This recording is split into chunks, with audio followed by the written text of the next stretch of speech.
ਸਤਿ ਸ਼੍ਰੀ ਅਕਾਲ ਜੀ। ਸਵਾਗਤ ਹੈ ਤੁਹਾਡਾ ਸਾਡੇ ਪਲੇਟਫਾਰਮ ਮਾਸਟਰ ਕਲਾਸਿਸ ਪਟਿਆਲਾ 'ਤੇ। ਸੋ ਅੱਜ ਅਸੀਂ ਇੱਕ ਬਹੁਤ ਇੰਪੋਰਟੈਂਟ ਟੌਪਿਕ ਸ਼ੁਰੂ ਕਰਨ ਜਾ ਰਹੇ ਹਾਂ ਜਿਹਦਾ ਨਾਮ ਹੈ ਰੈਨੀਸੈਂਸ।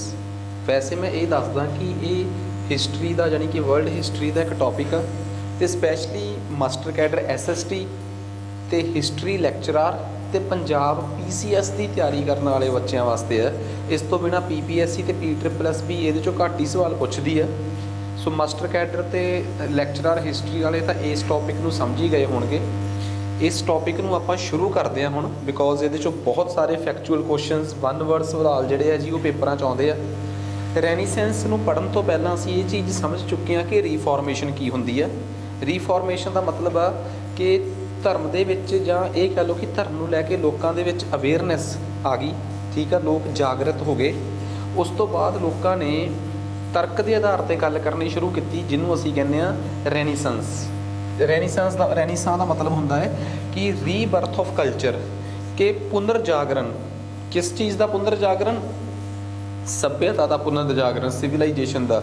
ਠੀਕ ਆ, ਸੱਭਿਆਚਾਰ ਦਾ, ਕਲਚਰ ਦਾ ਪੁਨਰ ਜਾਗਰਣ। ਲੋਕ ਨਵੇਂ ਤਰੀਕੇ ਨਾਲ ਆਪਣੀਆਂ ਜਿਹੜੀਆਂ ਪੁਰਾਣੀਆਂ ਅਖੌਤਾਂ ਨੂੰ ਤੋੜਦੇ ਆ, ਨਵੇਂ ਤਰੀਕੇ ਨਾਲ ਨਵੀਆਂ ਚੀਜ਼ਾਂ ਘੜਦੇ ਆ। ਉਸੇ ਚੀਜ਼ ਨੂੰ ਹੀ ਪੁਨਰ ਜਾਗਰਣ ਕਿਹਾ ਜਾਂਦਾ ਹੈ। So let's start. ਅਸੀਂ ਇਹਨੂੰ ਸ਼ੁਰੂ ਕਰਦੇ ਹਾਂ। ਰੈਨੀਸੈਂਸ ਦਾ ਬੇਸਿਕਲੀ ਮਤਲਬ ਹੁੰਦਾ ਹੈ ਰੀਬਰਥ ਔਰ ਰਿਵਾਈਵਲ।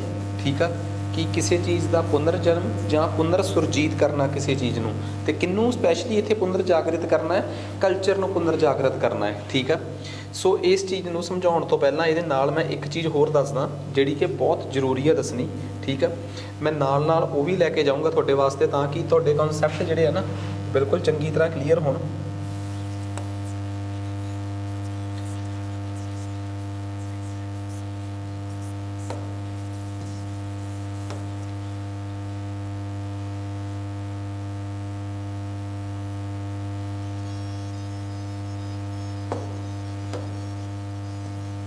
ਹਾਂਜੀ, ਆਪਾਂ ਵਰਲਡ ਮੈਪ ਨੂੰ ਥੋੜ੍ਹਾ ਜਿਹਾ ਪਹਿਲਾਂ ਇੱਕ ਵਾਰ ਸਮਝ ਲਈਏ, ਬਿਕੋਜ਼ ਉਸ ਤੋਂ ਬਾਅਦ ਆਪਾਂ ਨੂੰ ਸਾਰੀ ਕਹਾਣੀ ਤਕਰੀਬਨ ਸਮਝ ਆਈ ਜਾਊਗੀ।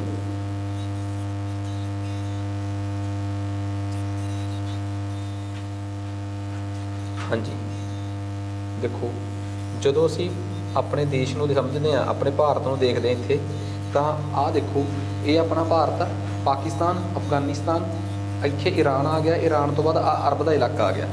ਅਰਬ ਦੇ ਨੇੜੇ ਜਿਹੜਾ ਆਹ ਇਲਾਕਾ ਨਾ, ਟਰਕੀ ਦਾ ਇਲਾਕਾ, ਇਸ ਟਰਕੀ ਦੇ ਇਲਾਕੇ ਨੂੰ ਸਮਝ ਕੇ ਦੇਖੋ। ਇਸ ਟਰਕੀ ਦੇ ਇਲਾਕੇ ਨੂੰ, ਟਰਕੀ ਤੋਂ ਉੱਪਰ ਆ ਯੂਰਪ ਆ ਗਿਆ, ਆ ਥੱਲੇ ਅਫਰੀਕਾ ਆ ਗਿਆ। ਆ ਟਰਕੀ ਦੇ ਵਿੱਚ ਇੱਕ ਮਸ਼ਹੂਰ ਸ਼ਹਿਰ ਹੁੰਦਾ ਸੀ ਕੰਸਟੈਂਟੀਨੋਪਲ। ਠੀਕ ਆ, ਕੰਸਟੈਂਟੀਨੋਪਲ ਦੇ ਵਿੱਚ 5ਵੀਂ ਸਦੀ ਤੱਕ, 5ਵੀਂ ਅਤੇ 6ਵੀਂ ਸਦੀ ਤੱਕ ਇੱਥੇ ਰੋਮਨ ਵੰਸ਼ ਦਾ ਰਾਜ ਸੀ। ਜਦੋਂ ਇੱਥੇ ਰੋਮਨ ਵੰਸ਼ ਦਾ ਰਾਜ ਸੀ ਤਾਂ ਓਬਵੀਅਸ ਜੀ ਗੱਲ ਆ, ਰੋਮਨਸ ਜਿਹੜੇ ਸੀਗੇ ਉਹਨਾਂ ਨੇ ਇਸ ਇਲਾਕੇ 'ਚ ਅਤੇ ਇਸ ਤੋਂ ਉੱਪਰ ਯੂਰਪ ਦੇ ਇਲਾਕੇ 'ਚ ਕਲਚਰ ਨੂੰ ਕਾਫੀ ਵਧਣ ਫੁੱਲਣ ਦਿੱਤਾ। ਉਸ ਤੋਂ ਬਾਅਦ ਕੀ ਹੋ ਗਿਆ? ਉਸ ਤੋਂ ਬਾਅਦ ਇੱਥੇ ਹੌਲੀ ਹੌਲੀ ਉਹਨਾਂ ਦਾ ਪ੍ਰਭਾਵ ਘਟਦਾ ਗਿਆ, ਰੋਮਨਸ ਦਾ, ਬਿਕੋਜ਼ ਇਸ ਇਲਾਕੇ 'ਚ ਇੱਕ ਨਵਾਂ ਧਰਮ ਬਣ ਗਿਆ, ਇਸਲਾਮ। ਇਸਲਾਮ ਸਮਝਦੇ ਹੋ ਨਾ? 622 ਈਸਵੀ ਵਿੱਚ ਮੁਹੰਮਦ ਸਾਹਿਬ ਇਸਲਾਮ ਦੀ ਸ਼ੁਰੂਆਤ ਕਰਦੇ ਆ। ਮੈਂ ਮੈਡੀਵਲ ਹਿਸਟਰੀ, ਮੱਧਕਾਲੀਨ ਭਾਰਤ 'ਚ ਬਹੁਤ ਵਧੀਆ ਪੜ੍ਹਾਈ ਹੈ, ਡਿਟੇਲ 'ਚ ਪੜ੍ਹਾਈ ਹੋਈ ਹੈ। ਸੋ ਇਸਲਾਮ ਦੀ ਸ਼ੁਰੂਆਤ ਤੋਂ ਬਾਅਦ ਕੀ ਹੁੰਦਾ ਹੈ? ਇਸਲਾਮ ਦੀ ਸ਼ੁਰੂਆਤ ਤੋਂ ਬਾਅਦ ਇਸ ਮੁਸਲਿਮਸ ਜਿਹੜੇ ਆ ਉਹ ਹੌਲੀ ਹੌਲੀ ਅਰਬ 'ਚੋਂ ਨਿਕਲ ਕੇ ਫੈਲਣੇ ਸ਼ੁਰੂ ਹੋ ਜਾਂਦੇ ਆ। ਅਤੇ 15ਵੀਂ ਸਦੀ ਤੱਕ ਜਾਂਦੇ ਜਾਂਦੇ ਟਰਕੀ ਦੇ ਕੰਸਟੈਂਟੀਨੋਪਲ ਦੇ ਮੁਸਲਮਾਨਾਂ ਦੀ ਇੱਕ ਬਰਾਦਰੀ, ਜਿਹਦਾ ਨਾਮ ਸੀ ਔਟੋਮਨ ਟਰਕ ਉੱਥੋਂ ਦੀ, ਉਹਨਾਂ ਦੀ ਪ੍ਰਜਾਤੀ ਦਾ ਨਾਮ ਔਟੋਮਨ, ਉਹਨਾਂ ਨੇ ਆਪਣੇ ਨਾਮ ਨਾਲ ਜੋੜਿਆ ਸੀਗਾ। ਔਟੋਮਨ ਟਰਕ ਜਿਹੜੇ ਸੀਗੇ ਉਹ ਇਸ ਕੰਸਟੈਂਟੀਨੋਪਲ ਯਾਨੀ ਕਿ ਟਰਕੀ 'ਤੇ ਕਬਜ਼ਾ ਕਰ ਲੈਂਦੇ ਆ। ਉਸ ਤੋਂ ਬਾਅਦ ਕੀ ਹੁੰਦਾ? ਜਿਹੜੇ ਇੱਥੋਂ ਦੇ ਜਿੰਨੇ ਵੀ ਇੱਥੋਂ ਦੇ ਉਹ ਸੀਗੇ, ਮਤਲਬ ਗਰੀਕ, ਜਿਹੜੇ ਇੱਥੋਂ ਦੇ ਰੋਮਨ ਸਮਰਾਜ ਦੇ ਵਿੱਚ ਰਹਿਣ ਵਾਲੇ ਥਿੰਕਰ ਸੀ, ਚਿੰਤਕ ਸੀ, ਲਿਟਰੇਚਰ ਦੇ ਸੀ, ਆਰਟ ਵਾਲੇ, ਕਲਾ ਵਾਲੇ ਲੋਕ ਸੀਗੇ, ਉਹ ਸਾਰੇ ਕੰਸਟੈਂਟੀਨੋਪਲ ਨੂੰ ਛੱਡ ਕੇ ਯੂਰਪ ਵੱਲ ਭੱਜਦੇ ਆ। ਅਤੇ ਸਭ ਤੋਂ ਪਹਿਲਾਂ ਉਹ ਸਭ ਤੋਂ ਨੇੜੇ ਜਾਂਦੇ ਆ ਇਟਲੀ ਦੇ ਇਲਾਕੇ। ਜਿੱਥੇ ਜਿੱਥੇ ਉਹ ਜਾਂਦੇ ਆ ਉੱਥੇ ਉਹ ਆਪਣਾ ਗਿਆਨ, ਆਪਣਾ ਲਿਟਰੇਚਰ, ਆਪਣੀ ਸਾਇੰਸ, ਆਪਣੀ ਆਰਟ, ਆਪਣਾ ਕਲਾ, ਆਪਣੀ ਵਿਗਿਆਨ, ਆਪਣੀ ਸਾਹਿਤ, ਆਪਣੀ ਸੱਭਿਅਤਾ ਲੈ ਕੇ ਜਾਂਦੇ ਆ। ਸੋ ਇਹੀ ਲੋਕ ਸੀ ਜਿਹੜੇ ਪੁਨਰ ਜਾਗਰਣ ਕਰਦੇ ਆ ਯੂਰਪ ਦੇ ਲੋਕਾਂ ਦਾ। ਯੂਰਪ 15ਵੀਂ ਸਦੀ ਤੱਕ ਹਨੇਰ ਯੁੱਗ 'ਚ ਵੜਿਆ ਹੋਇਆ ਸੀਗਾ। ਉਹਨਾਂ ਨੂੰ ਹਨੇਰ ਯੁੱਗ 'ਚੋਂ ਕੱਢਣ ਵਾਲੇ ਇਹੀ ਸੀਗੇ। ਸੋ ਉਮੀਦ ਕਰਦਾ ਕਿ ਮੇਰੀ ਕਹੀ ਹੋਈ ਗੱਲ ਜਿਹੜੀ ਆ ਉਹ ਕਾਫੀ ਹੱਦ ਤੱਕ ਤੁਹਾਨੂੰ ਸਮਝ ਆ ਗਈ ਹੋਊਗੀ। ਠੀਕ ਆ, ਸੋ ਇਹ ਤਾਂ ਇੱਕ ਮੈਪ ਦੇ ਥਰੂ ਸਮਝਣ ਦੀ ਗੱਲ ਸੀਗੀ। ਹੁਣ ਆਪਾਂ ਆਪਣੇ ਪੁਆਇੰਟ 'ਤੇ ਵਾਪਸ ਚੱਲਦੇ ਹਾਂ, ਆ ਜਾਓ। ਕਹਿੰਦੇ ਜੀ ਪੁਨਰ ਜਾਗਰਣ ਬਾਰੇ ਸਮਝ ਆ ਗਿਆ ਕਿ ਪੁਨਰ ਜਾਗਰਣ ਹੈ ਕੀ ਹੈ। ਹੁਣ ਇਹ ਪੁਨਰ ਜਾਗਰਣ ਹੋਇਆ ਕਿਉਂ? ਕਿਉਂਕਿ ਆਟੋਮਨ ਟਰਕ ਨੇ ਕਨਸਟੈਂਟੀਨੋਪਲ ਦਾ ਇਲਾਕਾ ਜਿਹੜਾ ਸੀਗਾ ਉਹ 1493 ਦੇ ਵਿੱਚ ਆਪਣੇ ਕਬਜ਼ੇ 'ਚ ਕਰ ਲਿਆ ਸੀਗਾ। 1493 'ਚ ਉਹਦੇ ਕਰਕੇ ਜਿਹੜੇ ਉੱਥੋਂ ਦੇ ਗ੍ਰੀਕ ਸਕੋਲਰ ਸੀਗੇ, ਜਿਹੜੇ ਗ੍ਰੀਸ ਭਾਸ਼ਾ ਦੇ ਚਿੰਤਕ ਸੀਗੇ, ਉਹ ਸਾਰੇ ਉੱਥੋਂ ਕਨਸਟੈਂਟੀਨੋਪਲ ਤੋਂ ਯੂਰਪ ਦੇ ਸਪੈਸ਼ਲੀ ਕਿਹੜੇ ਦੇਸ਼ ਵੱਲ? ਇਟਲੀ ਦੇ ਕਿਹੜੇ ਸ਼ਹਿਰ ਵੱਲ? ਰੋਮ ਦੇ ਵਿੱਚ ਵੈਨਿਸ, ਵੈਟੀਕਨ, ਫਲੋਰੈਂਸ, ਇਹ ਕੁਝ ਮਸ਼ਹੂਰ ਸ਼ਹਿਰ ਸੀਗੇ, ਉੱਧਰ ਨੂੰ ਭੱਜੇ, ਉੱਥੇ ਜਾ ਕੇ ਵਸੇ। ਇਸੇ ਕਰਕੇ ਕਿਹਾ ਜਾਂਦਾ ਕਿ ਸਭ ਤੋਂ ਪਹਿਲਾਂ ਨਵੇਂ ਸਿਰੇ ਤੋਂ ਜਿਹੜੀ ਕਲਚਰ ਦਾ ਜਨਮ ਹੋਇਆ, ਰੀਬਰਥ ਹੋਇਆ ਕਲਚਰ ਦਾ, ਮਤਲਬ ਕਿ ਸੱਭਿਆਚਾਰ ਦਾ, ਸਾਹਿਤ ਦਾ ਪੁਨਰ ਜਾਗਰਣ, ਪੁਨਰ ਜਨਮ ਹੋਇਆ, ਉਹ ਸਭ ਤੋਂ ਪਹਿਲਾਂ ਇਟਲੀ 'ਚ ਹੋਇਆ। ਸੋ ਇਟਲੀ ਨੂੰ ਹੀ ਪੁਨਰ ਜਾਗਰਣ ਦੀ ਧਰਤੀ ਮੰਨਿਆ ਜਾਂਦਾ ਹੈ, ਜਨਮਦਾਤੀ ਮੰਨਿਆ ਜਾਂਦਾ ਹੈ, ਬਿਕੋਜ਼ ਉਹ ਗ੍ਰੀਕ ਸਕੋਲਰ ਸਭ ਤੋਂ ਪਹਿਲਾਂ ਇਸੇ ਇਲਾਕੇ 'ਚ ਆਏ। ਗ੍ਰੀਕ ਦੇ ਵਿੱਚ ਹੀ ਸਭ ਤੋਂ ਪਹਿਲਾਂ ਜਿਹੜੀ ਸਾਡੀ ਪੁਰਾਣੀ ਸੱਭਿਅਤਾ ਸੀ ਉਹਨੂੰ ਫਰੋਲਿਆ ਗਿਆ, ਬਿਕੋਜ਼ ਜਦੋਂ ਵੀ ਕਿਸੇ ਇਲਾਕੇ 'ਚ ਪੁਨਰ ਜਾਗਰਣ ਆਉਂਦਾ ਹੈ ਨਾ, ਤਾਂ ਲੋਕ ਆਪਣੇ ਪੁਰਾਣੇ ਇਤਿਹਾਸ ਨੂੰ, ਪੁਰਾਣੀ ਸੱਭਿਅਤਾ ਨੂੰ, ਪੁਰਾਣੀ ਸਿਵਲਾਈਜੇਸ਼ਨ ਨੂੰ ਖੋਲ੍ਹ ਕੇ ਦੇਖਦੇ ਆ। ਬਿਕੋਜ਼ ਜਦੋਂ ਪੁਨਰ ਜਾਗਰਣ ਨਹੀਂ ਹੁੰਦਾ ਤਾਂ ਲੋਕ ਐਜ਼ ਇਟ ਇਜ਼ ਉਵੇਂ ਹੀ ਜੀ ਜਾਂਦੇ ਆ। ਉਹਨਾਂ ਨੂੰ ਕੋਈ ਮਤਲਬ ਨਹੀਂ ਹੁੰਦਾ ਕਿ ਸਾਡੇ ਪੂਰਵਜਾਂ ਨੇ ਸਾਡੇ ਲਈ ਕੀ ਕੀਤਾ, ਉਹਨਾਂ ਨੇ ਕੀ ਲਿਖਿਆ ਹੈ, ਕੀ ਗਾਇਆ ਹੈ, ਕੀ ਵਜਾਇਆ ਹੈ। ਉਹ ਨਵੇਂ ਸਿਰਿਓਂ ਲੋਕ ਉਦੋਂ ਹੀ ਸੋਚਦੇ ਆ ਜਦੋਂ ਲੋਕ ਖੁਦ ਇਸ ਚੀਜ਼ 'ਤੇ ਇੰਟਰਸਟ ਰੱਖਦੇ ਆ, ਲੋਕ ਖੁਦ ਪੁਨਰ ਜਾਗਰਤ ਹੁੰਦੇ ਆ। ਸੋ ਪੁਨਰ ਜਾਗਰਣ ਦਾ ਐਡਾ ਅਹਿਮ ਰੋਲ ਹੁੰਦਾ ਹੈ। ਖੈਰ, ਜਿਹੜੇ ਇਟਲੀ ਦੇ ਸ਼ਹਿਰ ਵੈਨਿਸ, ਫਲੋਰੈਂਸ, ਇਹ ਸ਼ਹਿਰ ਜਿਹੜੇ ਸੀ, ਇੱਥੋਂ ਦੇ ਜਿਹੜੇ ਅਮੀਰ ਲੋਕ ਸੀਗੇ, ਉਹਨਾਂ ਨੇ ਵੀ ਇਹਨਾਂ ਜਿਹੜੇ ਚਿੰਤਕ ਸਕੋਲਰ, ਰਿਸਰਚ ਸਕੋਲਰ ਬਾਹਰੋਂ ਆਏ ਸੀ, ਉਹਨਾਂ ਨੂੰ ਖਿੜੇ ਹੱਥੀਂ ਲਿਆ, ਠੀਕ ਆ, ਬਹੁਤ ਪਿਆਰ ਨਾਲ ਲਿਆ, ਬਹੁਤ ਪਿਆਰ ਨਾਲ ਚੰਗੀ ਤਰ੍ਹਾਂ ਸਮਝਿਆ। ਸੋ ਉੱਥੇ ਇੱਕ ਫੈਮਿਲੀ ਸੀਗੀ, ਇੱਕ ਪਰਿਵਾਰ ਸੀਗਾ, ਇੱਕ ਵੰਸ਼ ਸੀਗਾ ਜਿਹਨੂੰ ਮੈਡੀਸੀ ਪਰਿਵਾਰ ਕਹਿੰਦੇ ਸੀ, ਫਲੋਰੈਂਸ ਦਾ। ਜਿਹੜੇ ਗ੍ਰੀਕ ਸਕੋਲਰ ਉੱਥੇ ਆਏ, ਉਹਨਾਂ 'ਚੋਂ ਬਹੁਤਿਆਂ ਨੂੰ ਇਹਨਾਂ ਨੇ ਆਪਣੇ ਦਰਬਾਰ 'ਚ ਪਨਾਹ ਦਿੱਤੀ, ਪੈਸਾ ਦਿੱਤਾ, ਲੋਕਾਂ ਨੂੰ ਸ਼ਰਮ ਦਿੱਤੀ, ਲੋਕਾਂ ਨੂੰ ਰਹਿਣ ਵਾਸਤੇ ਨੌਕਰੀਆਂ ਦਿੱਤੀਆਂ। ਇਸੇ ਸਮੇਂ ਇੱਕ ਬਹੁਤ ਤਗੜਾ ਇਟਾਲੀ ਕਵੀ ਹੋਇਆ ਦਾਂਤੇ, ਮੋਸਟ ਇੰਪੋਰਟੈਂਟ, ਜਿਹਨੇ ਕਹਿੰਦੇ ਆ ਕਿ ਇਟਲੀ ਦੇ ਵਿੱਚ ਰੈਨੀਸੈਂਸ ਦੀ ਚਿਨਕ ਲਾਈ ਆ। ਉਹਦੀ ਲਿਖੀ ਹੋਈ ਇੱਕ ਕਿਤਾਬ ਸੀ ਡਿਵਾਈਨ ਕਾਮੇਡੀ, ਜਿਹਨੇ ਪਹਿਲੀ ਵਾਰ ਇਤਾਲਵੀ ਭਾਸ਼ਾ 'ਚ ਲਿਖੀ ਗਈ ਸੀ, ਅਤੇ ਇਹਨੇ ਹੀ ਸਭ ਤੋਂ ਪਹਿਲਾਂ ਪੁਨਰ ਜਾਗਰਣ ਦੀ ਚਿਨਕ ਜਿਹੜੀ ਆ ਉਹ ਇਟਲੀ 'ਚ ਲਾਈ ਸੀ। ਇਸ ਤੋਂ ਬਾਅਦ ਰੈਨੀਸੈਂਸ ਜਿਹੜਾ ਸੀਗਾ ਉਹ ਇੱਥੋਂ ਜਰਮਨ, ਸਪੇਨ ਅਤੇ ਹੋਰ ਨੇੜੇ ਤੇੜੇ ਦੇ ਦੇਸ਼ ਜਿਹੜੇ ਸੀਗੇ ਆਲੇ ਦੁਆਲੇ, ਉੱਥੋਂ ਤੱਕ ਸਪਰੈਡ ਹੋਇਆ, ਪੁਰਤਗਾਲ ਤੱਕ ਫੈਲਿਆ। ਤਾਂ ਕਹਿੰਦੇ ਜੀ ਇਹ ਜਦੋਂ ਸਾਰਾ ਕੁਝ ਹੋਇਆ, ਸਭ ਤੋਂ ਪਹਿਲਾਂ ਜਿਹੜਾ ਪੁਰਾਣੇ ਸਮੇਂ ਦਾ ਲਿਟਰੇਚਰ ਲਿਖਿਆ ਗਿਆ ਸੀ ਨਾ, ਜਿਹੜਾ ਪੁਰਾਣੇ ਸਮੇਂ 'ਚ ਲਿਟਰੇਚਰ ਲਿਖਿਆ ਸੀ, ਸਭ ਤੋਂ ਪਹਿਲਾਂ ਉਸ ਲਿਟਰੇਚਰ ਨੂੰ ਰਿਵਾਈਵ ਕੀਤਾ ਗਿਆ। ਕਿਸੇ ਚੀਜ਼ ਨੂੰ ਰਿਵਾਈਵ ਕਰਨ ਦਾ ਮਤਲਬ ਕੀ ਹੁੰਦਾ? ਕਿਸੇ ਚੀਜ਼ ਨੂੰ ਰਿਵਾਈਵ ਕਰਨ ਦਾ ਬੇਸਿਕਲੀ ਮਤਲਬ ਇਹ ਹੁੰਦਾ ਕਿ ਤੁਸੀਂ ਦੁਬਾਰਾ ਫਿਰ ਮੁੱਢੋਂ ਛੱਡੋਂ ਉਸ ਲਿਟਰੇਚਰ ਨੂੰ ਦੇਖਣਾ ਸ਼ੁਰੂ ਕਰਤਾ। ਇਸ ਪਾਸਿਓਂ, ਕਿਉਂਕਿ ਤੁਸੀਂ ਇਹ ਤਾਂ ਕਹਿ ਨਹੀਂ ਸਕਦੇ ਕਿ ਗ੍ਰੀਕ ਲੋਕ ਸੀ ਜਿਹੜੇ, ਇਹਨਾਂ ਦਾ ਪੁਰਾਣਾ ਲਿਟਰੇਚਰ ਹੈ ਨਹੀਂ ਸੀ। ਅਰਿਸਟੋਟਲ, ਜਿਹਨੂੰ ਅਸੀਂ ਅਰਾਸਤੂ ਕਹਿ ਦਿੰਦੇ ਹਾਂ, ਪਲੈਟੋ ਵਰਗੇ ਲੋਕ ਤਕਰੀਬਨ ਅੱਜ ਤੋਂ ਕਹੋ ਤਾਂ 2300 ਸਾਲ ਪਹਿਲਾਂ ਲੈ ਕੇ ਗਏ ਆ। ਉਸ ਸਮੇਂ ਤੋਂ ਕਹਿ ਦਿਓ ਤਾਂ 1600-1700 ਸਾਲ ਪਹਿਲਾਂ ਲੈ ਕੇ ਗਏ ਆ। ਉਹਨਾਂ ਲੋਕਾਂ ਦੇ ਕੀਤੇ ਹੋਏ ਕੰਮਾਂ ਨੂੰ, ਪਲੈਟੋ ਤੇ ਅਰਾਸਤੂ ਵਰਗੇ ਲੋਕਾਂ ਦੇ ਕੀਤੇ ਹੋਏ ਕੰਮਾਂ ਨੂੰ ਸਭ ਤੋਂ ਪਹਿਲੀ ਵਾਰੀ ਐਕਨੋਲੇਜ ਕੀਤਾ ਪੈਟਰਾਰਕ ਨੇ। ਸੋ ਇਸ ਪੈਟਰਾਰਕ ਨੇ ਪਹਿਲੀ ਵਾਰ, ਠੀਕ ਆ, ਐਕਨੋਲੇਜ ਕਰਕੇ ਉਹਨਾਂ ਦੇ ਕੰਮ ਨੂੰ ਕੰਪਾਈਲ ਕਰਕੇ ਲੋਕਾਂ ਦੇ ਸਾਹਮਣੇ ਰੱਖਿਆ। ਜਦੋਂ ਇਹ ਕੁਛ ਨਹੀਂ ਸੀ ਹੋ ਰਿਹਾ 50 ਸਾਲ ਪਹਿਲਾਂ, 60 ਸਾਲ ਪਹਿਲਾਂ, ਉਦੋਂ ਲੋਕ ਕੀ ਕਰ ਰਹੇ ਸੀਗੇ? ਉਦੋਂ ਲੋਕ ਚਰਚ ਤੇ ਪਾਦਰੀਆਂ ਤੇ ਅੱਖਾਂ ਤੇ ਪੱਟੀ ਬੰਨ੍ਹ ਕੇ ਯਕੀਨ ਕਰਦੇ ਸੀ। ਇਹਨਾਂ ਨੇ ਕਿਹਾ ਕਿ ਪੁਰਾਣਾ ਲਿਟਰੇਚਰ ਪੜ੍ਹੋ। ਇਹ ਜਿਹੜੇ ਪਾਦਰੀ ਜਾਂ ਇਹ ਚਰਚ ਦੇ ਥਰੂ ਲੋਕ ਜਿਹੜੇ ਆ ਧਰਮ ਦੇ ਠੇਕੇਦਾਰ, ਇਹ ਸਾਨੂੰ ਮੂਰਖ ਬਣਾ ਰਹੇ ਆ। ਸੋ ਰੈਨੀਸੈਂਸ ਨੇ ਲੋਕਾਂ ਦੇ ਵਿੱਚ ਚੇਤਨਾ ਪੈਦਾ ਕੀਤੀ, ਪੜ੍ਹਨ ਦੀ ਚਿਣਕ ਲਾਈ।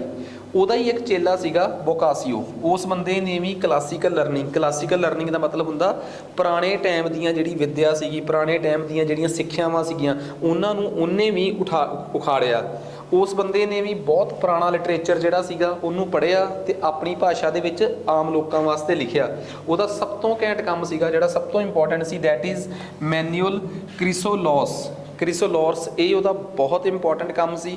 ਪੁਰਾਣੇ ਟਾਈਮ ਦੀਆਂ ਕਿਤਾਬਾਂ ਨੂੰ ਕੰਪਾਈਲ ਕਰਕੇ ਉਹਨੇ ਆਪਣੀ ਬੁੱਕ ਬਣਾਈ ਸੀਗੀ, ਦੈਟ ਇਜ਼ ਕਾਲਡ, ਜਿਹਨੂੰ ਕਹਿੰਦਾ ਸੀ ਮੈਨੂਅਲ ਕ੍ਰਿਸੋਲੋਰਸ। ਸੋ ਮੋਸਟ ਇੰਪੋਰਟੈਂਟ ਨਾਮ ਆ, ਇਗਨੋਰ ਨਹੀਂ ਕਰਨਾ। ਇਸੇ ਤਰੀਕੇ ਨਾਲ ਇੱਕ ਹੋਰ ਸ਼ਖਸ ਸੀਗਾ ਬ੍ਰੈਕੁਲਿਨੀ, ਜਿਸ ਬੰਦੇ ਨੇ ਜਿਹੜਾ ਕੰਮ ਕੀਤਾ ਸੀਗਾ, ਜੋ ਪੁਰਾਣਾ ਕੰਮ ਇਕੱਠਾ ਕਰਕੇ, ਪੁਰਾਣੀਆਂ ਕਿਤਾਬਾਂ ਇਕੱਠੀਆਂ ਕਰਕੇ ਜਿਹੜਾ ਉਹਨੇ ਆਪਣਾ ਕੰਮ ਕਰਿਆ ਸੀ, ਦੈਟ ਇਜ਼, ਪੰਜਾਬੀ 'ਚ ਦੇਖੀਏ, ਟੈਸੀਟਸ ਲਿਵੀ ਐਂਡ ਸੋਫੋਕਲੀਜ਼। ਸੋ ਇਹ ਉਹਦੇ ਕੰਮ ਦਾ ਨਾਮ ਆ। ਕਈ ਕਿਤਾਬਾਂ ਤਾਂ ਯੂਰਪ ਦੇ ਵਿੱਚ ਇਹੋ ਜਿਹੀਆਂ ਲਿਖੀਆਂ ਗਈਆਂ ਜਿਨ੍ਹਾਂ ਦਾ ਨਾਮ ਔਖਾ ਹੈ, ਪਰ ਸਾਨੂੰ ਇਹ ਯਾਦ ਕਰਨੀਆਂ ਪੈਣਗੀਆਂ, ਬਿਕੋਜ਼ ਰੈਨੀਸੈਂਸ ਦੇ ਸਮੇਂ ਦਾ ਲਿਟਰੇਚਰ ਅਸੀਂ ਇਗਨੋਰ ਨਹੀਂ ਕਰ ਸਕਦੇ। ਠੀਕ ਆ, ਬਿਕੋਜ਼ ਇਹ ਪੇਪਰਾਂ 'ਚ ਸਿੱਧਾ ਸਿੱਧਾ ਆਉਣਾ ਹੈ।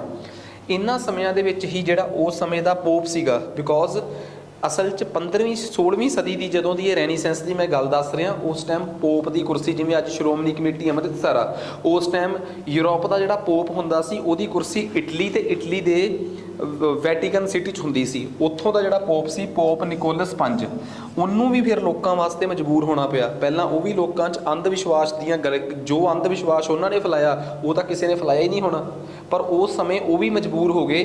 ਉਹਨਾਂ ਨੂੰ ਵੀ ਵੈਟੀਕਨ ਸ਼ਹਿਰ ਦੇ ਵਿੱਚ ਲਾਇਬ੍ਰੇਰੀ ਬਣਾਉਣੀ ਪਈ, ਵੈਟੀਕਨ ਲਾਇਬ੍ਰੇਰੀ, ਤੇ ਉੱਥੇ ਜਿੰਨੀਆਂ ਵੀ ਪੁਰਾਣੀਆਂ ਪ੍ਰਾਚੀਨ ਲਿਖਤਾਂ ਸੀਗੀਆਂ, ਮਨੂਸਕ੍ਰਿਪਟਸ ਜਿਹਨਾਂ ਨੂੰ ਆਪਾਂ ਕਹਿ ਦਿੰਦੇ ਹਾਂ, ਪੁਰਾਣੀਆਂ ਹੱਥ ਲਿਖਤਾਂ, ਉਹ ਸਾਰੀਆਂ ਉੱਥੇ ਇਕੱਠੀਆਂ ਕੀਤੀਆਂ, ਰੱਖੀਆਂ, ਲੋਕ ਆ ਕੇ ਪੜ੍ਹਦੇ, ਤੇ ਫਿਰ ਲੋਕਾਂ ਨੂੰ ਅਹਿਸਾਸ ਹੋਇਆ ਕਿ ਹਾਂ ਯਾਰ, ਵਾਕਈ ਜੋ ਕੁਝ ਸਾਨੂੰ ਪੜ੍ਹਾਇਆ ਜਾ ਰਿਹਾ ਸੀ ਜਾਂ ਜੋ ਕੁਝ ਸਾਨੂੰ ਦੱਸਿਆ ਜਾ ਰਿਹਾ ਸੀ ਜਦੋਂ ਅਸੀਂ ਅਨਪੜ੍ਹ ਸੀਗੇ, ਉਹ ਤਾਂ ਬੜਾ ਫਰਕ ਆ ਜੋ ਅਸਲੀਅਤ 'ਚ ਪੁਰਾਣੇ ਲਿਟਰੇਚਰ 'ਚ ਸਾਡੇ 'ਚ ਲਿਖਿਆ ਹੋਇਆ ਹੈ।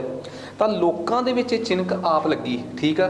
ਸੋ ਉਸ ਟਾਈਮ ਬਹੁਤ ਸਾਰੇ ਸਕੋਲਰਸ, ਵਿਦਵਾਨ ਸੀ ਜਿਨ੍ਹਾਂ ਨੇ ਪੁਰਾਣੇ ਲਿਖੇ ਹੋਏ ਲਿਟਰੇਚਰ ਨੂੰ, ਜਿਹਨੂੰ ਮੈਂ ਕਲਾਸੀਕਲ ਲਿਟਰੇਚਰ ਕਹੂੰਗਾ, ਪੁਰਾਣਾ ਲਿਟਰੇਚਰ ਸਾਡਾ ਏਨਸ਼ੀਅੰਟ ਵੇਲੇ ਦਾ ਲਿਟਰੇਚਰ, ਉਹਨੂੰ ਰਿਕੋਗਨਾਈਜ਼ ਕੀਤਾ, ਉਹਨੂੰ ਪੜ੍ਹਿਆ, ਸਿੱਟਾ ਕੱਢਿਆ ਉਹਦਾ।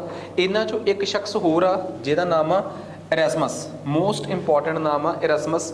ਉਹਨੇ ਕੀ ਕੀਤਾ, ਉਹਨੇ ਜਿਹੜੀ ਸਾਡੀ ਇਸ ਬਾਈਬਲ ਹੁੰਦੀ ਹੈ ਨਾ, ਉਹਦਾ ਨਵਾਂ ਵਰਜਨ ਸੀ ਨਿਊ ਟੈਸਟਾਮੈਂਟ, ਉਹਨੂੰ ਗ੍ਰੀਕ ਭਾਸ਼ਾ ਦੇ ਵਿੱਚ ਲੋਕਾਂ ਦੇ ਸਾਹਮਣੇ ਪੇਸ਼ ਕਰਤਾ। ਜਿਹੜੀਆਂ ਪੁਰਾਣੀਆਂ ਲਤੀਨੀ ਭਾਸ਼ਾ ਸੀਗੀ ਉਹ ਪੂਰੇ ਯੂਰਪ ਦੇ ਲੋਕਾਂ ਨੂੰ ਸਮਝ ਨਹੀਂ ਸੀ ਆਉਂਦੀ, ਸੋ ਗ੍ਰੀਸ ਦੇ ਲੋਕ ਉਸ ਚੀਜ਼ ਨੂੰ ਸਮਝ ਸਕਣ, ਨਿਊ ਟੈਸਟਾਮੈਂਟ ਕਿਤਾਬ ਦਾ English version release, Greek version release ਕਰਤਾ। ਸੋ ਇਹਦੇ ਨਾਲ ਕੀ ਹੋਊਗਾ, ਆਮ ਬੰਦਾ ਜਿਹਦੀ ਕਿ ਆਮ ਤਰੀਕੇ ਤੱਕ ਵੈਸੇ ਨੋਰਮਲੀ ਪਹੁੰਚ ਨਹੀਂ ਸੀਗੀ, ਉਹਦੀ ਵੀ ਕਿਤਾਬਾਂ ਤੱਕ ਪਹੁੰਚ ਹੋ ਗਈ। ਇਸੇ ਸਮੇਂ ਦੇ ਦੌਰਾਨ ਲੋਕਾਂ ਨੇ ਤਰਕ ਦੇ ਆਧਾਰ 'ਤੇ ਗੱਲ ਕਰਨੀ ਸ਼ੁਰੂ ਕੀਤੀ, ਦਿਮਾਗ ਲੋਕਾਂ ਦਾ ਖੁੱਲ੍ਹਿਆ। ਜਦੋਂ ਲੋਕਾਂ ਦਾ ਦਿਮਾਗ ਖੁੱਲ੍ਹਿਆ, ਫਿਰ ਲੋਕਾਂ ਨੂੰ ਪਤਾ ਲੱਗਿਆ ਕਿ ਹਾਂ ਯਾਰ, ਇਨਵੈਂਸ਼ਨਸ, ਕਿਸੇ ਚੀਜ਼ ਨੂੰ ਇਨਵੈਂਟ ਕਰ ਲੈਣਾ, ਇਹ ਵੀ ਕੋਈ ਕਲਾ ਹੁੰਦੀ ਹੈ। ਲੋਕਾਂ ਨੇ ਉਹਨਾਂ ਸਮਿਆਂ 'ਚ ਨਵੀਆਂ ਨਵੀਆਂ ਮਸ਼ੀਨਾਂ ਬਣਾਉਣੀਆਂ ਸ਼ੁਰੂ ਕੀਤੀਆਂ, ਜਿਨ੍ਹਾਂ 'ਚੋਂ ਇੱਕ ਮਸ਼ੀਨ ਨੂੰ ਕਿਹਾ ਜਾਂਦਾ ਹੈ ਪ੍ਰਿੰਟਿੰਗ ਪ੍ਰੈਸ। ਪ੍ਰਿੰਟਿੰਗ ਪ੍ਰੈਸ ਨਾਂ ਦੀ ਮਸ਼ੀਨ ਦਾ ਅਵਿਸ਼ਕਾਰ ਜੋਹਨ ਗਟਨਸਬਰਗ ਨੇ ਕੀਤਾ ਸੀ। ਜੋਹਨ ਗਟਨਬਰਗਸ ਜਿਹੜਾ ਸੀਗਾ ਉਹ ਜਰਮਨ ਦਾ ਸੀਗਾ, ਜਿਹਨੇ ਰੈਨੀਸੈਂਸ ਦੇ ਵੇਲੇ ਜਰਮਨ ਦੇ ਵਿੱਚ ਇਸ ਮਸ਼ੀਨ ਦਾ ਅਵਿਸ਼ਕਾਰ ਕੀਤਾ, ਤੇ ਉਹਦੇ ਦੁਆਰਾ ਪਬਲਿਸ਼ ਕੀਤੀ ਗਈ ਪਹਿਲੀ ਬੁੱਕ ਸੀ ਦ ਬਾਈਬਲ। ਉਹਦੇ ਦੁਆਰਾ ਪਬਲਿਸ਼ ਕੀਤੀ ਗਈ ਪਹਿਲੀ ਬੁੱਕ ਸੀਗੀ ਦ ਬਾਈਬਲ। ਸੋ ਬਾਈਬਲ ਨਾਮ ਦੀ ਕਿਤਾਬ ਉਹਨੇ ਪਬਲਿਸ਼ ਕੀਤੀ। ਇਸੇ ਸਮੇਂ ਦੌਰਾਨ ਵਿਲੀਅਮ ਕੈਂਗਸਟਨ ਜਿਹੜਾ ਸੀਗਾ, ਉਹਨੇ ਪ੍ਰਿੰਟਿੰਗ ਪ੍ਰੈਸ ਇਸਟੈਬਲਿਸ਼ ਕਰ ਲਈ ਇੰਗਲੈਂਡ 'ਚ। ਪੇਪਰ 'ਚ ਆ ਸਕਦਾ ਨਾ ਕਿ ਜਰਮਨ 'ਚ ਪਹਿਲੀ ਪ੍ਰਿੰਟਿੰਗ ਪ੍ਰੈਸ ਲਾਉਣ ਵਾਲਾ ਕੌਣ ਸੀ, ਇੰਗਲੈਂਡ ਦੇ ਵਿੱਚ ਪਹਿਲੀ ਪ੍ਰਿੰਟਿੰਗ ਪ੍ਰੈਸ ਲਾਉਣ ਵਾਲਾ ਕੌਣ ਸੀ। ਇਸੇ ਸਮੇਂ 'ਚ ਉਹਨੇ ਇੰਗਲੈਂਡ ਦੇ ਵਿੱਚ ਆਪਣੀ ਪਹਿਲੀ ਪ੍ਰਿੰਟਿੰਗ ਪ੍ਰੈਸ ਲਾ ਲਈ। ਤਾਂ ਉੱਥੇ ਉਹਦੇ ਨਾਲ ਕੀ ਹੋਇਆ, ਲਿਟਰੇਚਰ, ਕਿਤਾਬਾਂ ਜਿਹੜੀਆਂ ਸੀ ਬੜੀਆਂ ਫਰੀਕੁਐਂਟਲੀ ਲੋਕਾਂ ਤੱਕ ਜਾਣੀਆਂ ਸ਼ੁਰੂ ਹੋ ਗਈਆਂ, ਕਿਤਾਬਾਂ ਸਸਤੀਆਂ ਹੋ ਗਈਆਂ, ਲੋਕਾਂ ਦੀ ਪਹੁੰਚ 'ਚ ਆ ਗਈਆਂ, ਲੋਕਾਂ ਨੇ ਪੜ੍ਹਨੀਆਂ ਸ਼ੁਰੂ ਕਰਤੀਆਂ, ਪੜ੍ਹ ਕੇ ਲੋਕਾਂ ਦਾ ਦਿਮਾਗ ਖੁੱਲ੍ਹਿਆ, ਤਰਕਵਾਦ ਲੋਕਾਂ 'ਚ ਆ ਗਿਆ। ਸੋ ਇਹ ਸਭ ਕੁਝ ਇਹਨਾਂ ਸਮਿਆਂ 'ਚ ਹੋਇਆ, ਠੀਕ ਆ। ਸੋ ਇਹ ਜਿਹੜੀਆਂ ਕਿਤਾਬਾਂ ਕਿਸੇ ਟਾਈਮ ਬਹੁਤ ਮਹਿੰਗੀਆਂ ਵਿਕਦੀਆਂ ਸੀ, ਉਹ ਲੋਕਾਂ ਤੱਕ ਪਹੁੰਚਣੀਆਂ ਸੌਖੀਆਂ ਹੋ ਗਈਆਂ। ਇਸੇ ਸਮੇਂ ਹੀ ਚੌਸਰ ਨਾਮ ਦਾ ਇੱਕ ਥਿੰਕਰ ਸੀਗਾ, ਜਿਹਨੇ ਕੈਂਟਰਬਰੀ ਟੇਲਸ ਜਿਹੜੀ ਸੀਗੀ, ਕੈਂਟਰਬਰੀ ਦੀਆਂ ਕਹਾਣੀਆਂ ਇੰਗਲਿਸ਼ ਦੇ ਵਿੱਚ ਲਿਖੀਆਂ, ਠੀਕ ਆ। ਇਹ ਸਾਰੀਆਂ ਨਾ ਯੂਰਪ ਦੀਆਂ ਲੋਕ ਕਥਾਵਾਂ ਨੇ। ਸੋ ਇਹ ਕਥਾਵਾਂ ਜਿਹੜੀਆਂ ਸੀ, ਇਹਨਾਂ ਨੂੰ ਇੰਗਲਿਸ਼ ਲਿਖਿਆ ਗਿਆ। ਇਸੇ ਸਮੇਂ ਬਰੋਕਾਸੀਓ ਜਿਹੜਾ ਸੀਗਾ, ਉਹਨੇ ਡੈਕਾਮਨ, ਠੀਕ ਆ, ਡੈਕੋਰਮਨ, ਜਿਹਨੂੰ ਕਿ ਫੇਬਸ ਦੀਆਂ ਕਹਾਣੀਆਂ ਕਿਹਾ ਜਾਂਦਾ ਹੈ, ਠੀਕ ਆ, ਉਹ ਲਿਖੀਆਂ।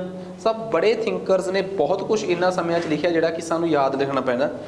ਇਟਲੀ ਦਾ ਇੱਕ ਬਹੁਤ ਮਸ਼ਹੂਰ ਥਿੰਕਰ ਜਾਂ ਪੋਲੀਟੀਕਲ ਥਿੰਕਰ, ਰਾਜਨੀਤਿਕ ਵਿਚਾਰਕ ਕਹਿ ਲਓ, ਮੈਕਿਆਵੈਲੀ, ਇਹ ਬੰਦਾ ਰਾਜਿਆਂ ਨੂੰ ਬਹੁਤ ਵੱਡੇ ਪੱਧਰ 'ਤੇ ਸਲਾਹ ਦਿੰਦਾ ਸੀ। ਇਹਨੇ ਉਹਨਾਂ ਸਮਿਆਂ 'ਚ ਇੱਕ ਕਿਤਾਬ ਲਿਖੀ, ਦਾ ਪ੍ਰਿੰਸ, ਤੇ ਇੱਕ ਇਹਦੀ ਫਲੋਰੈਂਸ ਦੀ ਹਿਸਟਰੀ, ਜਿਹੜਾ ਫਲੋਰੈਂਸ ਸ਼ਹਿਰ ਸੀਗਾ ਨਾ, ਉਹਦਾ ਇਤਿਹਾਸ।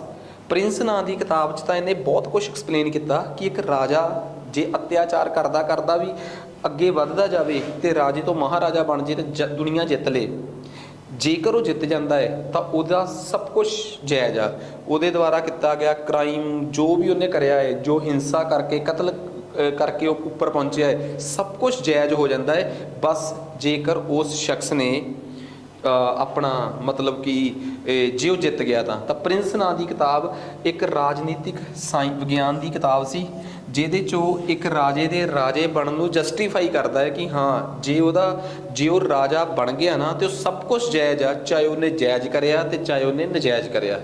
ਸੋ ਇਹਨਾਂ ਸਮਿਆਂ 'ਚ ਹੀ ਇੱਕ ਹੋਰ ਥਿੰਕਰ ਸੀਗਾ ਇਟਲੀ ਦੇ ਵਿੱਚ, ਇਟਲੀ ਇੱਥੇ ਇਹ ਲਿਖੀ ਵੋਲਾਤੇਰ ਇੱਕ ਹੋਰ ਥਿੰਕਰ ਸੀਗਾ। ਉਹ ਬੰਦਾ ਕਹਿੰਦਾ ਸੀ ਕਿ ਧਰਮ ਅਤੇ ਸਿਆਸਤ ਕਦੇ ਵੀ ਨਾਲ ਨਾਲ ਨਹੀਂ ਚੱਲ ਸਕਦੇ, ਧਰਮ ਨੂੰ ਸਿਆਸਤ ਤੋਂ ਹਮੇਸ਼ਾ ਅੱਡ ਹੋਣਾ ਚਾਹੀਦਾ ਹੈ। ਉਹ ਬੰਦਾ ਧਰਮ ਨੂੰ ਹਮੇਸ਼ਾ ਸਿਆਸਤ ਤੋਂ ਅੱਡ ਕਰਕੇ ਚੱਲਣ ਦੀ ਗੱਲ ਕਰਦਾ ਸੀ। ਇਹ ਸਾਰੇ ਥਿੰਕਰ ਜਿਹੜੇ ਆ ਨਾ, ਇਹ ਉਹਨਾਂ ਸਮਿਆਂ ਦੇ ਥਿੰਕਰ ਹੋਏ ਆ, ਰੈਨੀਸੈਂਸ ਦੇ ਵੇਲੇ ਦੇ, ਅਤੇ ਇਹਨਾਂ ਨੇ ਦੁਨੀਆ ਨੂੰ ਸੋਚਣ 'ਤੇ ਮਜਬੂਰ ਕਰਤਾ ਅਤੇ ਦੁਨੀਆ 'ਚ ਪੁਨਰ ਜਾਗਰਨ। ਅੱਜ ਜੇ ਦੁਨੀਆ ਇੱਕ ਦੇਸ਼ ਤੋਂ ਸਮੁੰਦਰ ਟੱਪ ਕੇ ਦੂਜੇ ਦੇਸ਼ 'ਚ ਪਹੁੰਚ ਜਾਂਦੀ ਹੈ ਨਾ, ਤਾਂ ਯੂਰਪ 'ਚ ਹੀ ਰੈਨੀਸੈਂਸ ਦਾ ਉਹਦੇ 'ਚ ਇੱਕ ਬਹੁਤ ਵੱਡਾ ਰੋਲ ਆ। ਬਿਕੋਜ਼ ਯੂਰਪ ਹੀ ਉਹ ਦੇਸ਼ ਆ ਜਿਹਨੇ ਸਭ ਤੋਂ ਪਹਿਲਾਂ ਆਧੁਨਿਕ ਤੌਰ 'ਤੇ ਵਿਗਿਆਨ ਨੂੰ ਅਪਣਾਇਆ। ਇਸ ਤੋਂ ਪਹਿਲਾਂ ਵੀ ਦੁਨੀਆ ਦੇ ਵੱਖਰੇ ਵੱਖਰੇ ਇਲਾਕਿਆਂ 'ਚ ਵਿਗਿਆਨ ਸੀ। ਇੰਡੀਆ 'ਚ ਬਣੀਆਂ ਪੁਰਾਣੀਆਂ ਬਿਲਡਿੰਗਾਂ ਅਤੇ ਇੰਡੀਆ ਦੀਆਂ ਪੁਰਾਣੀਆਂ ਕਿਤਾਬਾਂ, ਇਜਿਪਟ ਦੇ ਬਣੇ ਪਿਰਾਮਿਡਸ, ਏਸ਼ੀਆ ਅਤੇ ਅਫਰੀਕਾ ਦੇ ਵਿੱਚ ਵਿਗਿਆਨ ਦੇ ਹੋਣ ਦੀ ਗਵਾਹੀ ਭਰਦੇ ਆ। ਪਰ ਯੂਰਪ ਦੀ ਜਿਹੜੀ ਵਿਗਿਆਨ ਆ ਨਾ, ਉਹ ਇੱਕ ਆਧੁਨਿਕ ਵਿਗਿਆਨ ਆ ਜਿਹਨੂੰ ਅਸੀਂ ਅੱਜ ਤੱਕ ਵੀ ਪੜ੍ਹਦੇ ਹਾਂ। ਅਸੀਂ ਅੱਜ ਨਿਊਟਨ, ਆਈਨਸਟਾਈਨ ਜਿਨ੍ਹਾਂ ਨੂੰ ਪੜ੍ਹਦੇ ਹਾਂ, ਠੀਕ ਆ, ਤਾਂ ਇਹ ਸਾਰੇ ਲੋਕ ਕੌਣ ਸੀਗੇ? ਜਿਹੜੀਆਂ ਥਿਊਰੀਆਂ ਅਸੀਂ ਕੁਆਂਟਮ ਮਕੈਨਿਕਸ ਤੋਂ ਲੈ ਕੇ ਸਭ ਕੁਝ ਪੜ੍ਹਦੇ ਹਾਂ, ਇਹ ਸਭ ਯੂਰਪ ਦੀਆਂ ਦਿੱਤੀਆਂ ਥਿਊਰੀਆਂ ਹੈ। ਇਟ ਮੀਨਸ ਚਾਹੇ ਸਾਡੀ ਆਪਣੀ ਸਾਇੰਸ ਜਿਹੜੀ ਸੀਗੀ ਉਹ ਬਹੁਤ ਵਧੀਆ ਸੀ, ਇਜਿਪਟ ਵਾਲਿਆਂ ਦੀ ਸਾਇੰਸ ਬਹੁਤ ਵਧੀਆ ਸੀ, ਬਟ ਅੱਜ ਦੇ ਆਧੁਨਿਕ ਸਮੇਂ 'ਚ ਇਹ ਮੰਨਣਾ ਪੈਣਾ ਸਾਨੂੰ ਕਿ ਅਸੀਂ ਵੀ ਯੂਰਪ ਦੀ ਸਾਇੰਸ ਨੂੰ ਹੀ ਆਧਾਰ ਮੰਨ ਕੇ ਚੱਲ ਰਹੇ ਹਾਂ। ਸੋ ਇਹ ਗੱਲਾਂ ਬਹੁਤ ਮਾਇਨੇ ਰੱਖਦੀਆਂ ਸਾਡੇ ਵਾਸਤੇ, ਠੀਕ ਆ। ਇੰਗਲੈਂਡ ਦੇ ਵਿੱਚ ਸਰ ਥੋਮਸ ਮੂਰੇ, ਉਹਦਾ ਇੱਕ ਕੰਮ ਸੀਗਾ ਯੂਟੋਪੀਆ। ਯੂਟੋਪੀਆ ਦਾ ਮਤਲਬ ਆ ਇਹੋ ਜਿਹਾ ਕੁਛ ਜੋ ਪੋਸੀਬਲ ਹੀ ਨਹੀਂ। ਸੋ ਯੂਟੋਪੀਆ ਨਾਮ ਦਾ ਕੰਮ ਸੀ ਜਿਹੜਾ, ਉਹ ਬਹੁਤ ਮਸ਼ਹੂਰ ਹੋਇਆ। ਲੋਕਾਂ ਨੇ ਇਸ ਕਿਤਾਬ 'ਚ ਬਹੁਤ ਇੰਟਰਸਟ ਸ਼ੋਅ ਕੀਤਾ। ਇਹ ਸਰ ਥੋਮਸ ਮੂਰੇ ਦਾ ਕੀਤਾ ਗਿਆ ਕੰਮ ਸੀ। ਇਹ ਉਹ ਸਮਾਂ ਸੀਗਾ ਜਦੋਂ ਇੰਗਲੈਂਡ ਦਾ ਜਿਹੜਾ ਰਾਜ ਸੀ ਜਾਂ ਇੰਗਲੈਂਡ ਦਾ ਜਿਹੜਾ ਕੰਟਰੋਲ ਸੀ, ਉਹ ਰਾਣੀ ਐਲਿਜ਼ਾਬੈਥ ਦੇ ਹੱਥ 'ਚ ਸੀਗਾ। ਉਸ ਰਾਣੀ ਦੇ ਖੁਦ ਬਰੋਡ ਮਾਈਂਡਡ, ਖੁੱਲ੍ਹੇ ਵਿਚਾਰਾਂ ਵਾਲੀ ਹੋਣ ਕਰਕੇ ਇੰਗਲੈਂਡ 'ਚ ਇਸ ਚੀਜ਼ ਦਾ ਅਸਰ ਵੱਧ ਦਿਸਿਆ। ਜਦੋਂ ਰਾਣੀ ਹੀ ਤੁਹਾਡੀ ਰੈਨੀਸੈਂਸ ਨੂੰ ਪ੍ਰਮੋਟ ਕਰਦੀ ਹੋਵੇ, ਪੁਨਰ ਜਾਗਰਣ ਨੂੰ ਪ੍ਰਮੋਟ ਕਰਨ ਵਾਲੀ ਹੋਵੇ, ਉਹਨੂੰ ਹੱਲਾਸ਼ੇਰੀ ਦੇਣ ਵਾਲੀ ਹੋਵੇ, ਤਾਂ ਲੋਕ ਤਾਂ ਹੱਲਾਸ਼ੇਰੀ ਦੇਣਗੇ ਹੀ ਦੇਣਗੇ। ਸੋ ਉਹਦੇ ਯੁੱਗ ਦੇ ਵਿੱਚ ਬਹੁਤ ਸਾਰੇ ਡਰਾਮਾਟਿਸਟ, ਜਿਨ੍ਹਾਂ 'ਚੋਂ ਵਿਲੀਅਮ ਸ਼ੇਕਸਪੀਅਰ, ਠੀਕ ਆ, ਕ੍ਰਿਸਟੋਫਰ ਮਾਰਲੋ, ਚਾਰਲਸ ਵੈਬਸਟਰ ਵਰਗੇ ਲੋਕ ਆਏ, ਠੀਕ ਆ। ਇਸ ਤੋਂ ਬਿਨਾਂ ਪੋਇਟ ਸੀ ਜਿਹੜੇ ਐਡਮਰਡ ਸਪੈਂਸਰ, ਸਿਡਨੀ, ਬੈਨ ਜੌਨਸਨ, ਇਹੋ ਜਿਹੇ ਬੜੇ ਥਿੰਕਰ ਜਿਹੜੇ ਆ ਉਹ ਉਹਨਾਂ ਸਮਿਆਂ ਦੇ ਵਿੱਚ ਦੁਨੀਆ ਨੂੰ ਮਿਲੇ। ਖੈਰ, ਕਹਿੰਦੇ ਜੀ ਇਸੇ ਸਮੇਂ ਹਾਈਕਲੂਟ ਜਿਹੜਾ ਸੀਗਾ, ਉਹਨੇ ਪੂਰੀ ਦੁਨੀਆ 'ਚ ਆਪਣੇ ਜੋ ਯਾਤਰਾਵਾਂ ਸੀ ਉਹਦੇ ਬਾਰੇ ਲਿਖਿਆ, ਠੀਕ ਆ। ਮੈਂਟੋਗਨੇ ਇੱਕ ਫ੍ਰੈਂਚ ਲੇਖਕ ਸੀਗਾ, ਉਹ ਉਸ ਸਮੇਂ ਰੈਨੀਸੈਂਸ ਦੇ ਵੇਲੇ ਬਹੁਤ ਸਾਰਾ ਲਿਟਰੇਚਰ ਲਿਖਦਾ ਹੈ। ਇਸ ਤੋਂ ਬਿਨਾਂ ਵੋਲਾਤੇਰ, ਜਿਹਦੇ ਬਾਰੇ ਮੈਂ ਦੱਸ ਚੁੱਕਿਆ ਕਿ ਵੋਲਾਤੇਰ ਜਿਹੜਾ ਸੀਗਾ, ਉਹਨੇ ਸਾਫ਼ ਅਤੇ ਸਪਸ਼ਟ ਲਫ਼ਜ਼ਾਂ ਦੇ ਵਿੱਚ ਧਰਮ ਅਤੇ ਸਿਆਸਤ ਨੂੰ ਅੱਡ ਰੱਖਣ ਵਾਸਤੇ ਕਿਹਾ। ਇਸ ਤੋਂ ਉਲਟ ਜਿਹੜਾ ਮੋਂਟੈਗਨੇ ਸੀਗਾ, ਉਹ ਤਾਂ ਸਿੱਧਾ ਸੱਤਾ ਨੂੰ ਹੀ ਚੈਲੰਜ ਕਰ ਰਿਹਾ ਸੀ ਕਿ ਜਿਹੜੀ ਸੱਤਾ ਹੈ, ਰਾਜੇ ਆ, ਧੋਖਾ ਹੈ। ਦੋਵਾਂ ਦੇ ਵਿੱਚ ਇੰਨਾ ਫਰਕ ਸੀ ਕਿ ਇਹ ਬੰਦਾ ਜਿਹੜਾ ਸੀਗਾ, ਇਹਦਾ ਲਿਖਣ ਦੇ ਵਿਚਾਰਾਂ ਤੋਂ ਇਹ ਪ੍ਰਭਾਵਿਤ ਹੋਇਆ ਸੀਗਾ, ਠੀਕ ਆ। ਇਹਦੇ ਲਿਖਣ ਤੋਂ ਵਿਚਾਰਾਂ ਤੋਂ ਇਹ ਪ੍ਰਭਾਵਿਤ ਹੋਇਆ ਸੀ। ਪਰ ਮੋਂਟੈਗਨੇ ਜਿਹੜਾ ਸੀਗਾ, ਉਹ ਸਾਫ਼ ਤੌਰ 'ਤੇ ਕਹਿ ਰਿਹਾ ਸੀ ਕਿ ਸਿਆਸਤ, ਰਾਜੇ ਸਭ ਝੂਠ ਆ, ਸਭ ਧੋਖਾ ਹੈ। ਵੋਲਾਤੇਰ ਇਹੀ ਗੱਲਾਂ ਇੰਡਾਇਰੈਕਟਲੀ ਕਹਿੰਦਾ ਸੀ। ਉਹ ਕਹਿੰਦਾ ਸੀ ਧਰਮ ਅਤੇ ਸਿਆਸਤ ਆਪਸ 'ਚ ਮਿਕਸ ਨਹੀਂ ਹੋਣੇ ਚਾਹੀਦੇ। ਇੰਡਾਇਰੈਕਟਲੀ ਉਹ ਵੀ ਚੋਟ ਕੇ ਇਹਦੇ 'ਤੇ ਮਾਰ ਰਿਹਾ ਸੀਗਾ, ਉਹਦੇ 'ਤੇ, ਸਿਆਸਤ 'ਤੇ ਜਾਂ ਧਰਮ 'ਤੇ, ਕਿਉਂਕਿ ਉਹਨਾਂ ਸਮਿਆਂ 'ਚ ਚਰਚ ਦੀ ਅਤੇ ਰਾਜੇ ਦੀ ਆਪਸ 'ਚ ਬੜੀ ਦੋਸਤੀ ਹੁੰਦੀ ਸੀ। ਸੋ ਇਸੇ ਚੀਜ਼ ਨੂੰ ਤੋੜਨ ਨੂੰ ਹੀ ਰੈਨੀਸੈਂਸ ਕਿਹਾ ਗਿਆ ਸੀ। ਵੋਲਾਤੇਰ ਹੋ ਗਿਆ, ਮੋਂਟੈਗਨੇ ਹੋ ਗਿਆ, ਇਹਨਾਂ ਦੋਵਾਂ ਨੇ ਬਹੁਤ ਮਤਲਬ ਕਿ ਕੰਮ ਕੀਤਾ ਇਹਨਾਂ ਦੋਵਾਂ ਨੇ, ਠੀਕ ਆ। ਜਰਮਨ ਦੇ ਵਿੱਚ ਮਾਰਟਿਨ ਲੂਥਰ ਸੀਗਾ ਜਿਹੜਾ, ਉਹਨੇ ਬਾਈਬਲ ਦਾ ਅਨੁਵਾਦ, ਨਿਊ ਟੈਸਟਾਮੈਂਟ ਜਿਹੜੀ ਸੀਗੀ, ਉਹਦਾ ਅਨੁਵਾਦ ਚੱਕ ਕੇ ਜਰਮਨ 'ਚ ਕਰਤਾ। ਜਦੋਂ ਤੁਸੀਂ ਕਿਸੇ ਭਾਸ਼ਾ ਦਾ, ਕਿਸੇ ਵਧੀਆ ਕਿਤਾਬ ਦਾ ਅਨੁਵਾਦ ਲੋਕਲ ਭਾਸ਼ਾ 'ਚ ਕਰ ਦੋਗੇ ਨਾ, ਤਾਂ ਬੜੇ ਲੋਕਾਂ ਤੱਕ ਉਸ ਕਿਤਾਬ ਦੀ ਪਹੁੰਚ ਹੋ ਜਾਂਦੀ ਹੈ ਅਤੇ ਬਹੁਤ ਲੋਕ ਉਹਨੂੰ ਪੜ੍ਹਦੇ ਆ। ਜਿਵੇਂ YouTube 'ਤੇ ਪਏ ਕਿਸੇ ਇੰਗਲਿਸ਼ 'ਚ ਲੈਕਚਰ ਦਾ, ਪਰ ਉਹ ਲੈਕਚਰ ਬਹੁਤ ਵਧੀਆ ਹੋਵੇ, ਤੁਸੀਂ ਉਹਦਾ ਅਨੁਵਾਦ ਪੰਜਾਬੀ 'ਚ ਕਰ ਦਿਓ, ਤਾਂ ਤੁਹਾਨੂੰ ਉਹ ਚੀਜ਼ ਆਪਣੇ ਆਪ ਸਮਝ ਆਉਣ ਲੱਗ ਪੈਂਦੀ ਹੈ। ਸੋ ਇਹ ਚੀਜ਼ਾਂ ਬਹੁਤ ਮੈਟਰ ਕਰਦੀਆਂ ਸੀ ਉਸ ਵੇਲੇ, ਠੀਕ ਆ। ਸਪੇਨ ਦੇ ਵਿੱਚ ਜਿਹੜਾ ਸੀਗਾ ਸਰਵੈਂਟਸ, ਇਹਨੇ ਇੱਕ ਬਹੁਤ ਮਸ਼ਹੂਰ ਕਿਤਾਬ ਲਿਖੀ, ਡੌਨ ਕਿਊਟੋਸ। ਸੋ ਇਹ ਬਹੁਤ ਇੰਪੋਰਟੈਂਟ ਆ। ਰੈਨੀਸੈਂਸ ਦੇ ਵੇਲੇ ਇਕੱਲਾ ਲਿਟਰੇਚਰ ਨਹੀਂ ਲਿਖਿਆ ਗਿਆ। ਰੈਨੀਸੈਂਸ ਦੇ ਵੇਲੇ ਕਲਾ ਜਾਣੀ ਕਿ ਆਰਟ, ਅਤੇ ਰੈਨੀਸੈਂਸ ਦੇ ਵੇਲੇ ਸਾਇੰਸ ਜਾਣੀ ਕਿ ਵਿਗਿਆਨ, ਉਹ ਵੀ ਉਨੀਆਂ ਹੀ ਵੱਧ ਮਸ਼ਹੂਰ ਹੋਈਆਂ ਜਿੰਨੀ ਵੱਧ ਮਸ਼ਹੂਰ ਲਿਟਰੇਚਰ ਹੋਇਆ ਸੀ। ਸਾਹਿਤ ਦੇ ਨਾਲ ਨਾਲ ਕਲਾ ਅਤੇ ਵਿਗਿਆਨ, ਰੈਨੀਸੈਂਸ ਦਾ ਇਹਦੇ 'ਤੇ ਵੀ ਇੱਕ ਬਹੁਤ ਵੱਡਾ ਪ੍ਰਭਾਵ ਸੀਗਾ। ਹੁਣ ਆਪਾਂ ਨੈਕਸਟ ਅਗਲੇ ਸਟੈਪ 'ਚ ਕਰਦੇ ਹਾਂ ਕਿ ਰੈਨੀਸੈਂਸ ਦੇ ਵੇਲੇ ਕਲਾ ਜਾਣੀ ਕਿ ਆਰਟ ਜਿਹੜੀ ਸੀਗੀ, ਉਹ ਕਿਸ ਲੈਵਲ 'ਤੇ ਪਹੁੰਚੀ ਜਾਂ ਉਹ ਕਿੱਥੇ ਸੀਗੀ। ਕਹਿੰਦੇ ਜੇ ਮੈਂ ਗੱਲ ਕਰਾਂ 14ਵੀਂ 15ਵੀਂ ਸਦੀ ਦੀ, ਜਦੋਂ ਤੱਕ ਰੈਨੀਸੈਂਸ ਨਹੀਂ ਸੀ ਆਈ ਹਜੇ, ਅੱਧ ਤੋਂ ਪਹਿਲਾਂ ਪਹਿਲਾਂ, ਉਸ ਸਮੇਂ ਤੱਕ ਤੇ ਆਰਟ, ਚਰਚ ਤੇ ਪਰਮਾਤਮਾ ਦੇ ਬਣਾਏ ਹੋਏ ਭੇਜੇ ਗਏ ਦੂਤ ਉਹੀ ਦਿਸਦੇ ਸੀਗੇ। ਪਰ ਜਿਵੇਂ ਜਿਵੇਂ ਇਹ ਰੈਨੀਸੈਂਸ ਦਾ ਦੌਰ ਆਇਆ ਤਾਂ ਸਾਡੀਆਂ ਪੇਂਟਿੰਗਸ ਬਦਲ ਗਈਆਂ। ਪੇਂਟਿੰਗਸ ਦੇ ਵਿੱਚ ਆਮ ਲੋਕਾਂ ਦੀਆਂ ਫੋਟੋਆਂ, ਕੰਮ ਕਰਦੇ ਲੋਕਾਂ ਦੀਆਂ ਫੋਟੋਆਂ, ਮਨੁੱਖਤਾ ਦੀ ਫੋਟੋ, ਨੇਚਰ ਦੀ ਫੋਟੋ, ਇਹਨਾਂ ਚੀਜ਼ਾਂ ਨੇ ਬਹੁਤ ਜਗ੍ਹਾ ਲੈ ਲਈ। ਠੀਕ ਆ, ਤਾਂ ਹੁਣ ਜੇ ਮੈਂ ਮਤਲਬ ਕਿ ਤੁਹਾਨੂੰ ਕੁਛ ਚੀਜ਼ ਦਿਖਾਉਣੀ ਚਾਹਾਂ, ਠੀਕ ਆ,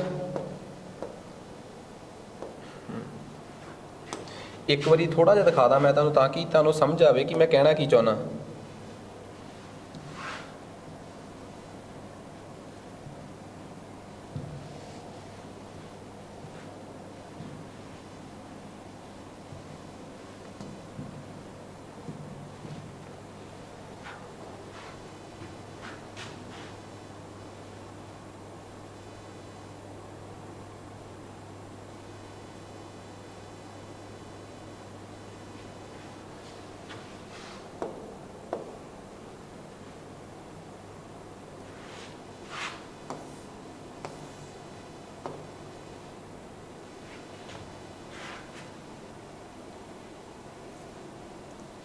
ਆ ਦੇਖੋ, ਇਹ ਕੁਝ ਪੇਂਟਿੰਗ ਸੀ ਉਸ ਵੇਲੇ ਦੀਆਂ, ਰੈਨੀਸੈਂਸ ਦੇ ਵੇਲੇ ਦੀਆਂ ਪੇਂਟਿੰਗਸ। ਠੀਕ ਆ, ਸੋ ਆ ਆਪਾਂ ਮੰਨ ਸਕਦੇ ਹਾਂ ਕਿ ਆ ਪੇਂਟਿੰਗਸ ਜਿਹੜੀਆਂ ਲਿਓ ਦਾ ਵਿੰਚੋ ਦੀ ਇੱਕ ਪੇਂਟਿੰਗ ਆ, ਐਨੂਸੀਏਸ਼ਨ। ਠੀਕ ਆ, ਕਿੱਡੀ ਸੋਹਣੀ ਪੇਂਟਿੰਗ ਆ। ਇਸ ਤੋਂ ਬਿਨਾਂ ਆ ਇੱਕ ਪੇਂਟਿੰਗ ਆ, ਠੀਕ ਆ, ਮਾਈਕਲ ਐਂਜਲੋ, ਅੱਗੇ ਆਉਣਾ ਨਾਮ, ਠੀਕ ਆ, ਡੋਨੀ ਟੋਂਡੋ, ਉਹਦੀ ਪੇਂਟਿੰਗ ਆ, ਕਿੱਡੀ ਸੋਹਣੀ ਪੇਂਟਿੰਗ ਆ। ਉਸ ਤੋਂ ਬਾਅਦ ਅਜ਼ੰਪਸ਼ਨ ਆਫ ਵਰਜਨ, ਇਹ ਬਹੁਤ ਮਸ਼ਹੂਰ ਪੇਂਟਿੰਗ ਸੀ ਟਾਈਟਨ ਦੀ। ਸੋ ਇਹ ਪੇਂਟਿੰਗਸ ਰੈਨੀਸੈਂਸ ਦੇ ਵੇਲੇ ਦੀਆਂ ਬੜੀਆਂ ਸੋਹਣੀਆਂ ਸੋਹਣੀਆਂ ਪੇਂਟਿੰਗਸ। ਦੇਖੋ ਪੂਰੀ ਦੀ ਪੂਰੀ ਇੱਕ ਘਰ ਦੀ, ਇੱਕ ਉਹਦੀ ਮਹਿਲ ਦੀ ਪੂਰੀ ਦੀ ਪੂਰੀ ਕੰਧ ਕਿੰਨੇ ਫੁੱਟ ਉੱਚੀ ਹੋਊਗੀ, ਪੂਰੀ ਦੀ ਪੂਰੀ ਕੰਧ ਤੇ ਕਿੰਨੀ ਕਲਰਫੁਲ ਪੇਂਟਿੰਗ ਆ। ਲਿਓ ਦਾ ਵਿੰਚੀ ਦੀ ਇੱਕ ਬੜੀ ਮਸ਼ਹੂਰ painting C, the version of the rocks. ਇਹ ਪੇਂਟਿੰਗਸ ਕੀ ਪਤਾ ਯਾਦ ਰਹਿ ਜਾਣ ਤੁਹਾਨੂੰ, ਆਹ ਕਲਪਨਾ ਕਰੋ ਬਿਲਕੁਲ ਕਿੰਨੀ ਸੋਹਣੀ ਪੇਂਟਿੰਗ ਹੋਊਗੀ ਇਹ। ਨੈਕਸਟ ਇਸ ਤੋਂ ਬਾਅਦ ਅੱਗੇ ਆ ਜਾਓ, ਐਂਟੋਬਮੈਂਟ ਆਫ ਕ੍ਰਾਈਸਟ, ਇਹ ਕੈਰਾਵੈਗਿਓ ਦੀ ਪੇਂਟਿੰਗ ਸੀਗੀ। ਠੀਕ ਆ, ਕ੍ਰਾਈਸਟ ਦੇ ਮਤਲਬ ਕਿ ਉਹ ਡੈਥ ਤੋਂ ਬਾਅਦ ਦੀ ਇੱਕ ਪੇਂਟਿੰਗ ਆ ਜਿਹੜੀ ਕਿ ਬਹੁਤ ਜ਼ਿਆਦਾ ਪ੍ਰਭਾਵ ਪਾ ਰਹੀ ਸੀ ਆਮ ਲੋਕਾਂ ਤੇ। ਕਿੱਡੀ ਕਲਰਫੁਲ ਪੇਂਟਿੰਗਸ, ਇਹ ਉਹਨਾਂ ਵਾਲਿਆਂ ਦੀਆਂ ਪੇਂਟਿੰਗ ਸੀਗੀਆਂ। ਠੀਕ ਆ, ਅੱਗੇ ਆ ਗਈ ਆਪਣੇ ਕੋਲ ਡਿਆਨਾ ਐਂਡ ਐਸਟੋਨ, ਟਾਈਟੀਅਨ ਦੀ ਪੇਂਟਿੰਗ ਸੀਗੀ, ਕਾਫੀ ਕਲਰਫੁਲ ਪੇਂਟਿੰਗ ਆ। ਠੀਕ ਆ, ਇਸ ਤੋਂ ਬਿਨਾਂ ਹੋਰ ਵੀ ਬਹੁਤ ਸਾਰੀਆਂ ਪੇਂਟਿੰਗ ਸੀਗੀਆਂ ਜਿਹੜੀਆਂ ਤੁਸੀਂ ਇਸ ਟਾਈਮ ਦੇਖ ਸਕਦੇ ਹੋ। ਠੀਕ ਆ, ਇੱਕ ਪੇਂਟਿੰਗ ਜਿਹੜੀ ਸਭ ਤੋਂ ਮਸ਼ਹੂਰ ਪੇਂਟਿੰਗ ਆ, ਮੋਨਾਲੀਸਾ, ਲਿਓ ਦਾ ਵਿੰਚੀ ਦੀ ਜਿਹੜੀ ਸਭ ਤੋਂ ਜ਼ਬਰਦਸਤ ਪੇਂਟਿੰਗ, ਜਿਹਦੇ 'ਚ ਕਹਿੰਦੇ ਕਿ ਇਹਦੀਆਂ ਆਈਸ ਜਿਹੜੀਆਂ ਸੀ, ਅੱਖਾਂ ਸੀ ਜਿਹੜੀਆਂ, ਉਹਦੇ ਬਾਰੇ ਕਿਹਾ ਜਾ ਸਕਦਾ ਕਿ ਉਹ ਮੀਨਸ ਕਿ ਤੁਹਾਨੂੰ ਅੱਜ ਤੱਕ ਧੋਖਾ ਦਿੰਦੀਆਂ ਕਿ ਉਹ ਕਿਵੇਂ ਦੀਆਂ ਹੈ। ਠੀਕ ਆ, ਸੋ ਇਹ ਪੇਂਟਿੰਗ ਨੂੰ ਇੱਕ ਬੈਸਟ ਪੇਂਟਿੰਗ ਮੰਨਿਆ ਗਿਆ। ਠੀਕ ਆ, ਸੋ ਆ ਦੋ ਤਿੰਨ ਥਿੰਕਰਸ ਜਿਹੜੇ ਸੀ, ਸੈਂਡਰੋ ਬੋਟੇਲੀ ਦੀ ਪੇਂਟਿੰਗ ਸੀਗੀ। ਠੀਕ ਆ, ਉਸ ਤੋਂ ਬਾਅਦ ਆਪਣੇ ਕੋਲ ਆ ਗਈ ਸਿਸਟਿਨ ਮੋਡਰਨਾ ਪੇਂਟਿੰਗ, ਰਫਾਲ, ਇਹ ਵੀ ਇੱਕ ਬਹੁਤ ਤਗੜੇ ਪੇਂਟਰ ਹੋਏ ਆ, ਬਿਕੋਜ਼ ਇਹ ਦੋ ਤਿੰਨ ਪੇਂਟਰਸ ਜਿਹੜੇ ਆ, ਠੀਕ ਆ, ਮਾਈਕਲ ਐਗਿਨੋ, ਠੀਕ ਆ, ਰਫਾਲ ਹੋ ਗਿਆ, ਤੇ ਜਾਂ ਡੀ ਵਿੰਚੀ, ਇਹ ਤਿੰਨ ਪੇਂਟਰਸ ਦਾ ਰੈਨੀਸੈਂਸ ਦੇ ਪੇਂਟਰਸ ਆਫ ਦੀ ਰੈਨੀਸੈਂਸ ਕਹੇ ਜਾ ਸਕਦੇ ਆ। ਇਸ ਤੋਂ ਬਿਨਾਂ ਟਾਈਟਨ ਵਗੈਰਾ ਹੋਰ ਵੀ ਕਈ ਪੇਂਟਰਸ ਦੀਆਂ ਪੇਂਟਿੰਗ ਸੀਗੀਆਂ। ਤੁਸੀਂ ਇਹ ਸਾਰੀਆਂ ਪੇਂਟਿੰਗਸ ਜਿਹੜੀਆਂ ਨੇ, ਜਿਵੇਂ ਸਕੂਲ ਆਫ ਐਥਨਸ ਕਹਿੰਦੇ ਆ ਕਿ ਅੱਜ ਤੋਂ 2200-2300 ਪਲੇਟੋ ਵੇਲੇ ਜਾਂ ਅਰਿਸਟੋਟਲ ਵੇਲੇ, ਅੱਜ ਤੋਂ 2300 ਸਾਲ ਪਹਿਲਾਂ ਬਹੁਤ ਮਸ਼ਹੂਰ ਜਗ੍ਹਾ ਹੁੰਦੀ ਸੀ ਮੀਟਿੰਗਸ ਵਾਸਤੇ। ਠੀਕ ਆ, ਇਹ school of Athens the, Athens ਦੇ ਸਮੇਂ ਦਾ ਇੱਕ ਸਕੂਲ ਆ, ਉੱਥੇ ਇੱਕ ਮੀਟਿੰਗ ਹੋ ਰਹੀ ਹੈ ਇੰਟੈਲੈਕਚੁਅਲਸ ਦੀ, ਉਹਦੀ ਇੱਕ ਫੋਟੋ ਜਿਹੜੀ ਆ ਰਫੈਲੋ ਸੈਂਜ਼ੀਓ ਨੇ ਬਣਾਈਆਂ। ਸੋ ਸਕੂਲਸ ਆਫ ਐਥਨਸ, ਇਹ ਬਹੁਤ ਮਸ਼ਹੂਰ ਪੇਂਟਿੰਗ ਹੋਈ ਹੈ ਰੈਨੀਸੈਂਸ ਦੇ ਵੇਲੇ ਦੀ। ਠੀਕ ਆ, ਇਸ ਤੋਂ ਬਿਨਾਂ ਵਰਜਨ ਐਂਡ ਚਾਈਲਡ, ਠੀਕ ਆ, ਇਹ ਲਿਓਨਾਰਡੋ ਦਾ ਵਿੰਚੀ ਦੀ ਪੇਂਟਿੰਗ ਆ। ਠੀਕ ਆ, ਨੈਕਸਟ ਉਸ ਤੋਂ ਬਾਅਦ ਅੱਗੇ ਆ ਗਈ ਆਪਣੇ ਕੋਲ ਅਰਨੋਫਿਨੀ ਪੋਰਟਰੇਟ, ਇਹ ਜ਼ੈਨ ਵੈਕ ਈਕ ਦਾ ਦੀ ਫੋਟੋ ਹੈਗੀ ਹੈ, ਪੇਂਟਿੰਗ ਆ। ਠੀਕ ਆ, ਇਸ ਤੋਂ ਬਾਅਦ the most important baptism of Christ, ਇਹ ਵੀ ਇੱਕ ਪੇਂਟਿੰਗ ਬਹੁਤ ਮਸ਼ਹੂਰ ਹੈ, ਐਂਡਰੀਆ ਡੋ ਵੈਰੋਕਿਓ ਦੀ। ਠੀਕ ਆ, ਇਹ ਉਹਨਾਂ ਸਮਿਆਂ ਦੀਆਂ ਕੁਝ ਪੇਂਟਿੰਗਸ ਨੇ ਜਿਹੜੀਆਂ ਮਤਲਬ ਕਿ ਰੈਨੀਸੈਂਸ ਦੇ ਵੇਲੇ ਬਣਾਈਆਂ ਗਈਆਂ।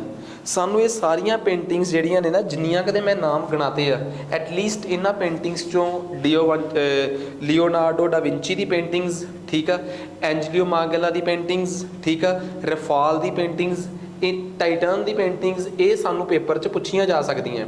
ਖੈਰ, ਇਹਨਾਂ 'ਚੋਂ ਬਹੁਤੀਆਂ ਦੇ ਨਾਮ ਤਾਂ ਇੱਥੇ ਆ ਹੀ ਜਾਣੇ ਆ ਹੁਣ ਜਦੋਂ ਆਪਾਂ ਪੜ੍ਹਾਂਗੇ। ਕਹਿੰਦੇ ਜੀ ਇਸ ਸਮੇਂ ਦੇ ਦੌਰਾਨ ਜਿਹੜੇ 3-4 ਬੰਦੇ ਮੇਨ ਸੀਗੇ, ਮਾਈਕਲ ਐਂਜਲੋ, ਰਫਾਲ ਤੇ ਲਿਓ ਦਾ ਵਿੰਚੀ। ਇਹ ਰੈਨੀਸੈਂਸ ਦੇ ਵੇਲੇ ਦੇ ਬਹੁਤ ਮਸ਼ਹੂਰ ਪੇਂਟਰ ਰਹੇ ਆ।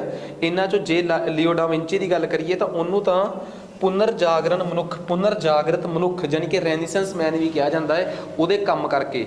ਵੈਸੇ ਤਾਂ ਉਹਦੇ ਬਹੁਤ ਮਸ਼ਹੂਰ ਕੰਮ ਸੀ, ਲਾਸਟ ਸੁਪਰ ਤੇ ਮੋਨਾਲੀਸਾ, ਇਹ ਉਹਦੇ ਦੋ ਮਸ਼ਹੂਰ ਕੰਮ ਸੀਗੇ, ਬਹੁਤ ਮਸ਼ਹੂਰ ਪੇਂਟਿੰਗ ਸੀਗੀਆਂ, ਠੀਕ ਆ। ਇਸ ਤੋਂ ਬਾਅਦ ਮਾਈਕਲ ਐਂਜਲੋ ਪੇਂਟਰ ਵੀ ਸੀ ਤੇ ਇੱਕ ਮੂਰਤੀਕਾਰ ਵੀ ਸੀ, ਮਤਲਬ ਇੱਕ ਪੇਂਟਰ ਹੋਣ ਦੇ ਨਾਲ ਨਾਲ ਇਹ ਇੱਕ ਮੂਰਤੀਕਾਰ ਵੀ ਸੀਗਾ, ਠੀਕ ਆ। ਫਲੋਰੈਂਸ ਦੇ ਵਿੱਚ ਰਹਿੰਦਾ ਸੀ ਤੇ ਇਹਨੂੰ ਵੀ ਮੈਡੀਸੀ ਖਾਨਦਾਨ ਜਿਹੜਾ ਸੀਗਾ, ਮੈਂ ਦੱਸਿਆ ਸੀ ਉੱਥੇ ਇੱਕ ਮੈਡੀਸੀ ਵੰਸ਼ ਸੀਗਾ, ਉਹਨਾਂ ਨੇ ਇਹਨੂੰ ਮਤਲਬ ਕਿ ਪਨਾਹ ਦਿੱਤੀ ਹੋਈ ਸੀ, ਪਨਾਹ ਨਹੀਂ ਮਤਲਬ ਕਿ ਉਹਨਾਂ ਦੇ ਦਰਬਾਰ 'ਚ ਪੈਟਰਨਾਈਜ਼ ਸੀਗਾ। ਤਾਂ ਇਹਦੀ ਇੱਕ ਮਸ਼ਹੂਰ ਪੇਂਟਿੰਗ ਜਿਹੜੀ ਸਭ ਤੋਂ ਵੱਧ ਮਸ਼ਹੂਰ ਆ, ਸਿਸਟਿਨ ਚੈਪਲ, ਠੀਕ ਆ। ਮੀਨਸ ਕਿ 145 ਪਿਕਚਰਸ ਦੀ 45 ਪਿਕਚਰਸ ਜਿਹਦੇ 'ਚ 394 ਫਿਗਰਸ ਬਣਾਈਆਂ ਤੇ ਤਕਰੀਬਨ 10 ਫੁੱਟ ਉੱਚੇ ਮਹਿਲ ਤੱਕ ਪੇਂਟ ਕਰਦਾ ਗਿਆ। ਆਪਾਂ ਪੇਂਟਿੰਗ ਦੇਖੀ ਵੀ ਹੈ ਸਿਸਟਿਨ ਚੈਪਲ ਦੀ, ਠੀਕ ਆ। ਨੈਕਸਟ ਇਸ ਤੋਂ ਬਾਅਦ ਇੱਕ ਹੋਰ ਉਹਦੀ ਸਭ ਤੋਂ ਇੰਪੋਰਟੈਂਟ ਪੇਂਟਿੰਗ ਆ ਜਿਹੜੀ ਮਾਈਕਲ ਐਂਜਲ ਦੀ ਆ, ਦੈਟ ਇਜ਼ ਆਪਾਂ ਪੜ੍ਹਿਆ ਹੋਣੀ, ਠੀਕ ਆ। ਮਾਈਕਲ ਐਂਜਲ ਦੀ ਸਭ ਤੋਂ ਮਸ਼ਹੂਰ ਪੇਂਟਿੰਗ ਆ ਦ ਲਾਸਟ ਜਜਮੈਂਟ ਮਾਈਕਲ ਐਂਜਲੋ ਦੀ ਸਭ ਤੋਂ ਮਸ਼ਹੂਰ ਪੇਂਟਿੰਗ ਆ। ਨੈਕਸਟ ਰਫਾਲ ਵੀ ਇਹਨਾਂ ਸਮਿਆਂ ਦਾ ਬਹੁਤ ਮਸ਼ਹੂਰ ਪੇਂਟਰ ਹੋਇਆ ਹੈ। ਬੇਸ਼ੱਕ ਛੋਟੀ ਜਿਹੀ ਉਮਰ 37 ਕੁ ਸਾਲ ਦੀ ਉਮਰ ਸੀਗੀ ਜਦੋਂ ਉਹਦੀ ਡੈਥ ਹੋ ਜਾਂਦੀ ਆ, ਬਟ ਇਸ ਸਮੇਂ 'ਚੋਂ ਬਹੁਤ ਕੁਛ ਜਿਹੜਾ ਸੀਗਾ ਉਹ ਦੱਸ ਕੇ ਗਿਆ, ਬਹੁਤ ਕੁਛ ਸੋਸਾਇਟੀ ਨੂੰ ਦੇ ਕੇ ਗਿਆ, ਠੀਕ ਆ। ਇਸ ਤੋਂ ਬਿਨਾਂ ਹੋਰ ਵੀ ਇੱਕ ਦੋ ਥਿੰਕ ਪੇਂਟਰ ਸੀਗੇ ਜਿਨ੍ਹਾਂ ਦੀਆਂ ਜਿਹੜੇ ਕਿ ਉਹਨਾਂ ਸਮਿਆਂ 'ਚ ਮਸ਼ਹੂਰ ਸੀ, ਜਿਨ੍ਹਾਂ ਦੇ ਨਾਮ ਇੱਥੇ ਲਿਖੇ ਹੋਇਆ, ਟਾਈਟਨ ਐਂਡ ਟਿੰਟੋਰੈਟੋ। ਮੈਂ ਇਹਨਾਂ ਦੋਵਾਂ ਦੀਆਂ ਇੱਕ ਦੋ ਪੇਂਟਿੰਗਸ ਜਿਹੜੀਆਂ ਸੀ ਤੁਹਾਨੂੰ ਦਿਖਾਈਆਂ। ਬਾਕੀ ਤੁਹਾਡੀ ਇਹ ਮਰਜ਼ੀ ਹੈ ਕਿ ਤੁਸੀਂ ਉਹਨਾਂ ਪੇਂਟਿੰਗਸ ਦੇ ਨਾਮ ਵਿੱਚ ਆਪਣੇ ਨੋਟਸ ਦੇ ਵਿੱਚ ਐਡ ਕਰਨੇ ਆ ਕਿ ਨਹੀਂ, ਪਰ ਮੈਂ ਇਹ ਜ਼ਰੂਰ ਕਹੂੰਗਾ ਕਿ ਇਹ ਪਤਾ ਹੋਣਾ ਚਾਹੀਦਾ ਤੁਹਾਨੂੰ, ਬਿਕੋਜ਼ ਰੈਨੀਸੈਂਸ ਦੇ ਵੇਲੇ ਦੀਆਂ ਪੇਂਟਿੰਗਸ, ਰੈਨੀਸੈਂਸ ਦੇ ਵੇਲੇ ਦਾ ਲਿਖਿਆ ਹੋਇਆ ਲਿਟਰੇਚਰ, ਰੈਨੀਸੈਂਸ ਦੇ ਵੇਲੇ ਜੋ ਸਾਇੰਸ ਤੇ ਵਿਗਿਆਨ ਜਿਹਨੂੰ ਆਪਾਂ ਕਹਿ ਦਿੰਦੇ ਆ, ਉਹਦੇ 'ਚ ਹੋਈਆਂ ਖੋਜਾਂ, ਇਹ ਵਾਕਈ ਤੁਹਾਨੂੰ ਇੰਪੋਰਟੈਂਸ ਵੱਲ ਲੈ ਕੇ ਜਾਣਗੀਆਂ। ਨੈਕਸਟ ਇਸ ਤੋਂ ਅੱਗੇ ਉਹਨਾਂ ਸਮਾਂ ਦੇ ਵਿੱਚ ਜੋ ਮੂਰਤੀਕਾਰ ਸੀਗੇ, ਸਕਲਪਚਰ ਸੀਗੇ, ਉਹਨਾਂ ਨੇ ਕੀ ਕੀਤਾ। ਇਸ ਤੋਂ ਪਹਿਲਾਂ ਮੈਂ ਤੁਹਾਨੂੰ ਦੱਸਦਾ ਕਿ ਤੁਸੀਂ ਮਾਸਟਰ ਕਲਾਸਿਸ ਪਟਿਆਲਾ ਦੀ ਐਪ ਡਾਊਨਲੋਡ ਕਰ ਸਕਦੇ ਹੋ। ਜੇ ਤੁਸੀਂ ਚਾਹੁੰਦੇ ਹੋ ਨਾ ਕਿ 20 ਦਿਨਾਂ 'ਚ ਤੁਸੀਂ ਬੜਾ ਵਧੀਆ ਕ੍ਰੈਸ਼ ਕੋਰਸ ਕਰ ਲਓ, ਠੀਕ ਆ, ਤਾਂ ਤੁਸੀਂ ਮਾਸਟਰ ਕਲਾਸਿਸ ਪਟਿਆਲਾ ਦੀ ਐਪ 'ਤੇ ਮਾਸਟਰ ਕਲਾਸਿਸ ਪਟਿਆਲਾ ਐਂਡਰੋਇਡ 'ਤੇ ਬਸ ਇੰਨਾ ਹੀ ਲਿਖ ਕੇ ਡਾਊਨਲੋਡ ਕਰਨਾ ਹੈ, ਮਾਸਟਰ ਕਲਾਸਿਸ ਪਟਿਆਲਾ। ਜਿਸ ਤਰੀਕੇ ਨਾਲ ਮੈਂ ਇਹ ਲੈਕਚਰ ਦਿੱਤਾ, ਇਸੇ ਤਰੀਕੇ ਨਾਲ ਮੈਂ ਸਾਰੇ ਲੈਕਚਰ ਦਿੱਤੇ ਹੋਏ ਉਹਦੇ 'ਤੇ। ਤੁਸੀਂ ਸਿਰਫ ਪੜ੍ਹਨੇ ਆ, ਵੀਡੀਓ ਦੇਖਣੀ ਆ, PDF ਪੜ੍ਹਨੀ ਹੈ, ਫਿਰ ਮਾਸਟਰ ਕਲਾਸਿਸ ਪਟਿਆਲਾ ਦਾ ਜਿਹੜਾ ਤੁਸੀਂ ਕੋਰਸ ਬਾਏ ਕਰੋਗੇ, ਉਹਦਾ ਕੋਰਸ ਦਾ ਨਾਮ ਆ ਮਾਸਟਰ ਕੈਡਰ SST ਤੇ ਲੈਕਚਰਰ ਹਿਸਟਰੀ। ਬਾਈ ਚਾਂਸ ਤੁਹਾਨੂੰ ਪਤਾ ਨਹੀਂ ਲੱਗਦਾ, ਤੁਸੀਂ ਐਪ ਦੇ ਵਿੱਚ ਹੀ ਸਭ ਤੋਂ ਥੱਲੜੀ ਪੱਟੀ 'ਤੇ ਲਿਖਿਆ ਹੁੰਦਾ ਹੋਮ ਬੈਚਿਸ ਸਟੋਰ ਚੈਟ ਦੇ ਵਿੱਚ ਜਾ ਕੇ ਮਾਸਟਰ ਕਲਾਸਿਸ 'ਤੇ ਕਲਿੱਕ ਕਰਕੇ ਚੈਟ 'ਚ ਲਿਖ ਦਿਓ master cadre SST and history lecturer. Link ਭੇਜ ਦੂੰਗਾ ਉਹਦੇ 'ਚ ਹੀ, ਤਾਂ ਉੱਥੋਂ ਤੁਸੀਂ ਇਸ ਕੋਰਸ ਨੂੰ ਬਾਏ ਕਰ ਸਕਦੇ ਹੋ। ਜਦੋਂ ਤੁਸੀਂ ਕੋਰਸ ਬਾਏ ਕਰ ਲੈਂਦੇ ਹੋ ਨਾ, ਤਾਂ ਉਸ ਕੋਰਸ ਦੇ ਚੈਟ ਬਾਕਸ ਦੇ ਵਿੱਚ ਤੁਹਾਨੂੰ ਬਹੁਤ ਸਾਰੇ MCQs PDF ਦੇ ਫਾਰਮੈਟ 'ਚ, ਕੋਰਸ ਬਾਏ ਕਰਨ ਤੋਂ ਬਾਅਦ ਉਹਦੀਆਂ ਸਾਰੀਆਂ ਪੰਜਾਬ ਹਿਸਟਰੀ, ਏਂਸ਼ੀਅੰਟ, ਮੀਡੀਵਲ, ਮਾਡਰਨ ਤੇ ਵਰਲਡ ਦੀ ਜੋਗਰਾਫੀ, ਵਰਲਡ ਹਿਸਟਰੀ, ਸਾਰੀਆਂ ਸਿਵਿਕਸ ਤੇ ਜੋਗਰਾਫੀ, ਤੁਸੀਂ ਜਿਹੜਾ ਵੀ ਕੰਬੀਨੇਸ਼ਨ ਰੱਖਿਆ ਹੋਊਗਾ ਉਹਦੇ ਅਕੋਰਡਿੰਗ ਤੁਹਾਡਾ ਮਾਸਟਰ ਕੈਡਰ ਦਾ ਤੇ ਹਿਸਟਰੀ ਲੈਕਚਰਰ ਦਾ ਸਿਲੇਬਸ ਪੂਰਾ ਕੰਪਲੀਟ ਕਰਿਆ ਹੋਇਆ ਹੈ, ਸੋ ਦੈਟ ਤੁਸੀਂ ਬੜੇ ਆਰਾਮ ਨਾਲ ਆਪਣੀ ਤਿਆਰੀ ਕਰ ਸਕਦੇ ਹੋ। ਜਦੋਂ ਤੁਸੀਂ ਉਸ ਕੋਰਸ ਨੂੰ ਉੱਥੋਂ ਬਾਏ ਕਰਦੇ ਹੋ ਤਾਂ ਤੁਸੀਂ ਸਭ ਤੋਂ ਪਹਿਲਾਂ, ਜੇ ਤੁਹਾਨੂੰ ਇੰਟਰਸਟਿੰਗ ਲੱਗਦਾ ਹੋਵੇ ਤਾਂ ਤੁਸੀਂ ਸਭ ਤੋਂ ਪਹਿਲਾਂ ਪੋਲਿਟੀ, ਠੀਕ ਆ, ਸਭ ਤੋਂ ਪਹਿਲਾਂ ਪੋਲਿਟੀ ਜਿਹਨੂੰ ਸਿਵਿਕਸ ਵੀ ਕਹਿ ਦਿੰਦੇ ਆਪਾਂ, ਉਸ ਤੋਂ ਬਾਅਦ ਆਪਾਂ ਹਿਸਟਰੀ 'ਚ ਵੀ ਸਭ ਤੋਂ ਪਹਿਲਾਂ ਤੁਸੀਂ ਕਰੋਗੇ ਵਰਲਡ ਹਿਸਟਰੀ, ਫਿਰ ਉਸ ਤੋਂ ਬਾਅਦ ਕਰੋਗੇ ਪੰਜਾਬ, ਫਿਰ ਕਰੋਗੇ ਮਾਡਰਨ ਹਿਸਟਰੀ, ਫਿਰ ਮੈਡੀਵਲ ਹਿਸਟਰੀ ਤੇ ਫਿਰ ਏਂਸ਼ੀਅੰਟ ਹਿਸਟਰੀ। ਤੁਸੀਂ ਇਹ ਸਾਰੇ ਲੈਕਚਰ ਇਸ ਸੀਕੁਐਂਸ 'ਚ ਸੁਣਦੇ ਜਾਣੇ ਆ। ਤੇ ਉਸ ਤੋਂ ਬਾਅਦ ਚੈਟ ਬਾਕਸ ਦੇ ਵਿੱਚ ਜਿਹੜੀ ਪਈ ਹੋਈ ਕਿਤਾਬ ਆ, ਪਈ ਹੋਈ ਆ, ਉਹਦੇ 'ਚੋਂ ਤੁਸੀਂ ਉਹਨਾਂ ਨੂੰ ਮੀਨਸ ਕਿ MCQs ਵੱਧ ਤੋਂ ਵੱਧ ਟਰਾਈ ਕਰਨੇ ਆ, ਤਾਂ ਜੋ ਤੁਹਾਡੀ ਤਿਆਰੀ ਜਿਹੜੀ ਆ ਉਹ ਕਿਸੇ ਤਰੀਕੇ ਨਾਲ, ਚੰਗੇ ਤਰੀਕੇ ਨਾਲ, ਸਾਰਥਕ ਤਰੀਕੇ ਨਾਲ ਤੁਹਾਡੀ ਤਿਆਰੀ ਜਿਹੜੀ ਆ ਸਹੀ ਦਿਸ਼ਾ ਵੱਲ ਜਾ ਸਕੇ, ਠੀਕ ਆ। ਖੈਰ ਹੁਣ ਇਹਦੇ 'ਚ ਇੱਕ ਗੱਲ ਬਹੁਤ ਇੰਪੋਰਟੈਂਟ ਆ ਕਿ ਤੁਸੀਂ ਇਕੱਲੇ ਇਹਦੇ ਨਹੀਂ, ਜੇ ਤੁਹਾਡੇ ਨੇੜੇ ਤੇੜੇ ਕੋਈ PPSC Punjab public service commission ਦੇ ਨਾਲ PSSB ਤੇ ਨਾਲ ਪੰਜਾਬ ਪੁਲਿਸ ਦੀ ਤਿਆਰੀ ਕਰ ਰਿਹਾ, ਤਾਂ ਉਹ ਐਪ ਦੇ ਵਿੱਚ ਹੀ ਇੱਕ ਫੁੱਲ ਕੋਰਸ ਆ, ਉਹ ਦੇਖ ਸਕਦਾ ਹੈ। ਜਿਹੜੇ ਸਿਰਫ PSSB ਤੇ ਪੰਜਾਬ ਪੁਲਿਸ ਦੀ ਤਿਆਰੀ ਕਰ ਰਹੇ ਆ ਉਹ LPE ਬੈਚ ਹੈ ਉੱਥੇ LPE ਬੈਚ, ਉਹ LPE ਬੈਚ ਦੇਖ ਸਕਦੇ ਆ। ਬਸ ਤੁਸੀਂ ਐਪ ਡਾਊਨਲੋਡ ਕਰਕੇ ਚੈਟ ਬਾਕਸ 'ਚ ਜਾ ਕੇ ਮੈਸੇਜ ਕਰਨਾ ਹੈ। ਪ੍ਰੋਬਲਮ ਸਿਰਫ ਉਹਨਾਂ ਨੂੰ ਆਊਗੀ ਜਿਨ੍ਹਾਂ ਕੋਲ ਐਂਡਰੋਇਡ ਨਹੀਂ ਆਈਫੋਨ ਆ, ਉਹ ਮਾਸਟਰ ਕਲਾਸਿਸ ਪਟਿਆਲਾ ਡਾਊਨਲੋਡ ਨਹੀਂ ਕਰਨਗੇ, ਉਹ ਡਾਊਨਲੋਡ ਕਰਨਗੇ ਮਾਈ ਇੰਸਟੀਟਿਊਟ ਐਪ ਡਾਊਨਲੋਡ ਕਰਨਗੇ, ਮਾਈ ਇੰਸਟੀਟਿਊਟ। ਤੇ ਉਹ ਇੱਕ ਕੋਡ ਮੰਗੂਗੀ, ਫਿਰ ਕੋਡ ਭਰਨਗੇ MVWOG, ਬਸ ਫਿਰ ਜਾ ਕੇ ਉਹ ਐਪ ਉਹਨਾਂ ਦੀ ਚੱਲ ਪਊਗੀ। ਉਸ ਤੋਂ ਬਾਅਦ ਸੇਮ ਪ੍ਰੋਸੈਸ ਆਹੀ ਆ। ਲੈਕਚਰ ਸੋਹਣੇ ਲੱਗੇ ਆ ਤਾਂ ਤੁਸੀਂ ਜ਼ਰੂਰ ਫੋਲੋ ਕਰਿਓ। ਕਹਿੰਦੇ ਰੈਨੀਸੈਂਸ ਦੇ ਵੇਲੇ ਮੂਰਤੀਕਾਰ ਕਿਹੜੇ ਕਿਹੜੇ ਹੋਏ ਆ, ਦੇਖੋ ਮੂਰਤੀਕਾਰਾਂ ਸਭ ਤੋਂ ਮਸ਼ਹੂਰ ਨਾਮ ਸੀ ਲੋਰੈਂਜ਼ੋ ਗਿਬਰਤੀ, ਠੀਕ ਆ, ਲੋਰੈਂਜ਼ੋ ਗਿਬਰਤੀ, ਇਹ ਬਹੁਤ ਮਸ਼ਹੂਰ ਨਾਮ ਸੀ। ਇਹਨੇ ਕਹਿੰਦੇ ਆ ਕਿ ਜਿਹੜਾ ਫਲੋਰੈਂਸ ਦੇ ਵਿੱਚ ਇੱਕ ਬੈਪਿਸਟਰੀ ਨਾਮ ਦਾ ਮਹਿਲ ਸੀਗਾ, ਉਹਦੇ ਦਰਵਾਜ਼ਿਆਂ ਦੀ ਜਿਹੜੀ ਸ਼ਿਲਪਕਾਰੀ ਹੋਈ ਆ ਜਾਂ ਉਹਦੇ ਦਰਵਾਜ਼ਿਆਂ ਦੀ ਜੋ ਕਲਾਕਾਰੀ ਹੋਈ ਆ ਉਹ ਇਹਦੀ ਕੀਤੀ ਆ। ਮਾਈਕਲ ਐਂਜਲੋ, ਇਹ ਵੀ ਮੈਂ ਤੁਹਾਨੂੰ ਦੱਸਿਆ ਕਿ ਸਵਰਗ ਇੱਕ ਪੈਰਾਡਾਈਜ਼ ਨਾਮ ਦਾ ਉੱਥੇ ਇੱਕ ਮਹਿਲ ਸੀਗਾ ਸਵਰਗ ਨਾਮ ਦਾ, ਉਹਦੇ ਗੇਟ ਤੇ ਜਿਹੜੀ ਕਲਾਕਾਰੀ ਹੋਈ ਆ ਉਹ ਇਹਦੀ ਕੀਤੀ ਹੋਈ ਆ। ਡੋਨੋਟੈਲੋ ਨਾਮ ਦਾ ਇੱਕ ਸਕਲਪਚਰ ਸੀਗਾ, ਉਹਨੇ ਫਲੋਰੈਂਸ ਸ਼ਹਿਰ 'ਚ ਇੱਕ ਸੰਤ ਸੀਗੇ ਸੈਂਟ ਜਾਰਜ, ਮਤਲਬ ਪੁਰਾਣੇ ਪਾਦਰੀ, ਤੇ ਇੱਕ ਸੈਂਟ ਮਾਰਕ, ਇਹਨਾਂ ਦੀ ਮੂਰਤ ਬਣਾਈ ਸੀ ਵੈਨਿਸ ਸਿਟੀ 'ਚ, ਤੇ ਸੈਂਟ ਜਾਰਜ ਦੀ ਮੂਰਤ ਬਣਾਈ ਆ ਫਲੋਰੈਂਸ ਸਿਟੀ 'ਚ, ਤਾਂ ਉੱਥੇ ਲਾਈ ਸੀ। ਉਹ ਇਸ ਸ਼ਿਲਪਕਾਰ ਦਾ ਕੀਤਾ ਹੋਇਆ ਕੰਮ ਆ। ਸੋ ਮੈਂਕਲੋ ਐਂਗਲੋ ਜਿਹੜਾ ਸੀਗਾ ਉਹ ਤੁਹਾਨੂੰ ਮੈਂ ਪਹਿਲਾਂ ਵੀ ਦੱਸਿਆ ਹੋਇਆ ਕਿ ਉਹ ਪੇਂਟਰ ਦੇ ਨਾਲ ਨਾਲ ਇੱਕ ਸਕਲਪਚਰ ਵੀ ਸੀਗਾ, ਤੇ ਉਹਨੂੰ ਮੈਡੀਸੀ ਖਾਨਦਾਨ ਜਿਹੜਾ ਸੀਗਾ ਜਾਂ ਵੰਸ਼ ਸੀਗਾ ਉਹਨਾਂ ਨੇ ਉਹਨੂੰ ਪੈਟਰਨਾਈਜ਼ ਕੀਤਾ ਹੋਇਆ ਸੀਗਾ। ਇਸ ਤੋਂ ਬਿਨਾਂ ਹੋਰ ਵੀ ਇੱਕ ਦੋ ਸਕਲਪਚਰਸ ਜਿਹੜੇ ਸੀਗੇ ਉਹ ਉਸ ਸਮੇਂ ਦੇ ਮਸ਼ਹੂਰ ਸੀ। ਹੁਣ ਗੱਲ ਕਰਦੇ ਹਾਂ ਕਿ ਰੈਨੀਸੈਂਸ ਦੇ ਵੇਲੇ ਸਾਇੰਸ ਦੇ ਵਿੱਚ ਕਿੰਨਾ ਕੁ ਵਿਕਾਸ ਹੋਇਆ ਸੀ। ਸਾਇੰਸ ਨੂੰ ਲੈ ਕੇ ਮੈਂ ਇਹ ਗੱਲ ਕਰਦਾ, ਇਸ ਤੋਂ ਪਹਿਲਾਂ ਲੋਕ ਜਿਹੜੇ ਸੀ ਇੰਨੇ ਅੰਧ ਵਿਸ਼ਵਾਸੀ ਸੀਗੇ ਯੂਰਪ ਦੇ, ਉਹ ਇਹ ਮੰਨਦੇ ਸੀ ਕਿ ਧਰਤੀ ਦੇ ਦੁਆਲੇ ਸੂਰਜ ਘੁੰਮਦਾ ਹੈ। ਪਰ ਇਸ ਤੋਂ ਬਾਅਦ ਜਦੋਂ ਇਹੋ ਜਿਹੇ ਲੋਕ ਆਏ ਜਿਨ੍ਹਾਂ 'ਚ ਫਰੈਂਕਿਸ ਬੈਕਨ ਨੂੰ ਮੰਨਿਆ ਜਾਂਦਾ ਹੈ ਕਿ ਉਹ ਪਹਿਲਾ ਸ਼ਖਸ ਸੀਗਾ ਜਿਹਨੇ ਯੂਰਪ ਦੇ ਵਿੱਚ ਲੋਕਾਂ ਨੂੰ ਸਾਇੰਸ ਦੀ ਅਹਿਮੀਅਤ ਬਾਰੇ ਦੱਸਿਆ, ਤਾਂ ਹੀ ਉਹਨੂੰ ਫਾਦਰ ਆਫ ਮਾਡਰਨ ਸਾਇੰਸ, ਆਧੁਨਿਕ ਵਿਗਿਆਨ ਦੇ ਪਿਤਾਮਾ ਦੇ ਤੌਰ 'ਤੇ ਜਾਣਿਆ ਜਾਂਦਾ ਹੈ। ਇਸ ਤੋਂ ਬਾਅਦ ਜਿਹੜਾ ਸਭ ਤੋਂ ਕਾਬਲ ਸ਼ਖਸ ਆਇਆ ਦੈਟ ਇਜ਼ ਕੋਪਰਨਿਕਸ ਨੇ ਕਿਹਾ ਕਿ ਸੂਰਜ ਧਰਤੀ ਦੇ ਦੁਆਲੇ ਨਹੀਂ, ਧਰਤੀ ਸੂਰਜ ਦੇ ਦੁਆਲੇ ਘੁੰਮਦੀ ਹੈ। ਇੱਥੋਂ ਤੱਕ ਹੀ ਇਕੱਲੀ ਧਰਤੀ ਨਹੀਂ, ਹੋਰ ਜਿੰਨੇ ਵੀ ਸਾਡੇ ਗ੍ਰਹਿ ਨੇ ਸੂਰਜ ਮੰਡਲ 'ਚ ਉਹ ਸਾਰੇ ਸੂਰਜ ਦੇ ਦੁਆਲੇ ਘੁੰਮਦੇ ਆ। ਇਸ ਤੋਂ ਬਾਅਦ ਇਹ ਕੈਪਲਰ ਨੇ ਦੱਸਿਆ ਕਿ ਧਰਤੀ ਸੂਰਜ ਦੇ ਦੁਆਲੇ ਗੋਲਾਕਾਰ ਨਹੀਂ, ਧਰਤੀ ਸੂਰਜ ਦੇ ਦੁਆਲੇ ਅੰਡਾਕਾਰ ਰਾਹ 'ਤੇ ਘੁੰਮਦੀ ਆ। ਸੋ ਇਹ ਦੱਸਣ ਵਾਲਾ ਕੈਪਲਰ ਸੀ, ਤੇ ਨਾਲੇ ਉਹਨੇ ਇਹ ਵੀ ਦੱਸਿਆ ਕਿ ਜਦੋਂ ਅੰਡਾਕਾਰ ਰਾਹ 'ਤੇ ਘੁੰਮਦੀ ਹੋਈ ਧਰਤੀ ਸੂਰਜ ਦੇ ਨੇੜੇ ਆਉਂਦੀ ਆ ਤਾਂ ਉਹਦੀ ਸਪੀਡ ਤੇਜ਼ ਹੋ ਜਾਂਦੀ ਆ, ਦੂਰ ਜਾਂਦੀ ਆ ਤਾਂ ਸਪੀਡ ਸਲੋ ਹੋ ਜਾਂਦੀ ਹੈ। ਇਸ ਤੋਂ ਬਾਅਦ ਇੱਕ ਹੋਰ ਆਇਆ ਗਲੀਲੀਓ, ਉਹਨੇ ਇਹ ਦੱਸਿਆ ਕਿ ਜਿੰਨੇ ਵੀ ਇਸ ਸਾਡੇ ਧਰਤੀ ਦੇ ਨੇੜੇ ਤੇੜੇ ਜਿੰਨੇ ਵੀ ਗ੍ਰਹਿ ਨੇ ਇਸ ਸੌਰ ਮੰਡਲ 'ਚ, ਇਹ ਸਾਰੇ ਇੱਕ ਤਾਕਤ ਨਾਲ ਇੱਕ ਦੂਜੇ ਵੱਲ ਖਿੱਚੇ ਹੋਏ ਆ, ਗੁਰਤਾਕਰਸ਼ਣ ਜਿਹਨੂੰ ਗ੍ਰੈਵੀਟੇਸ਼ਨ ਕਹਿੰਦੇ ਆ। ਜੇ ਆਹ ਗ੍ਰਹਿ ਇਹਦੇ ਵੱਲ ਖਿੱਚਿਆ ਗਿਆ, ਪਿਛਲੇ ਪਾਸੇ ਦੂਜਾ ਗ੍ਰਹਿ ਸੀਗਾ ਉਹਦੇ ਵੱਲ ਕਿਉਂ ਨਹੀਂ ਖਿੱਚਿਆ ਗਿਆ, ਬਿਕੋਜ਼ ਉਹਦਾ ਗੁਰਤਾਕਰਸ਼ਣ ਘੱਟ ਹੋਊਗਾ ਤਾਂ ਉਹ ਇੱਧਰ ਖਿੱਚਿਆ ਗਿਆ।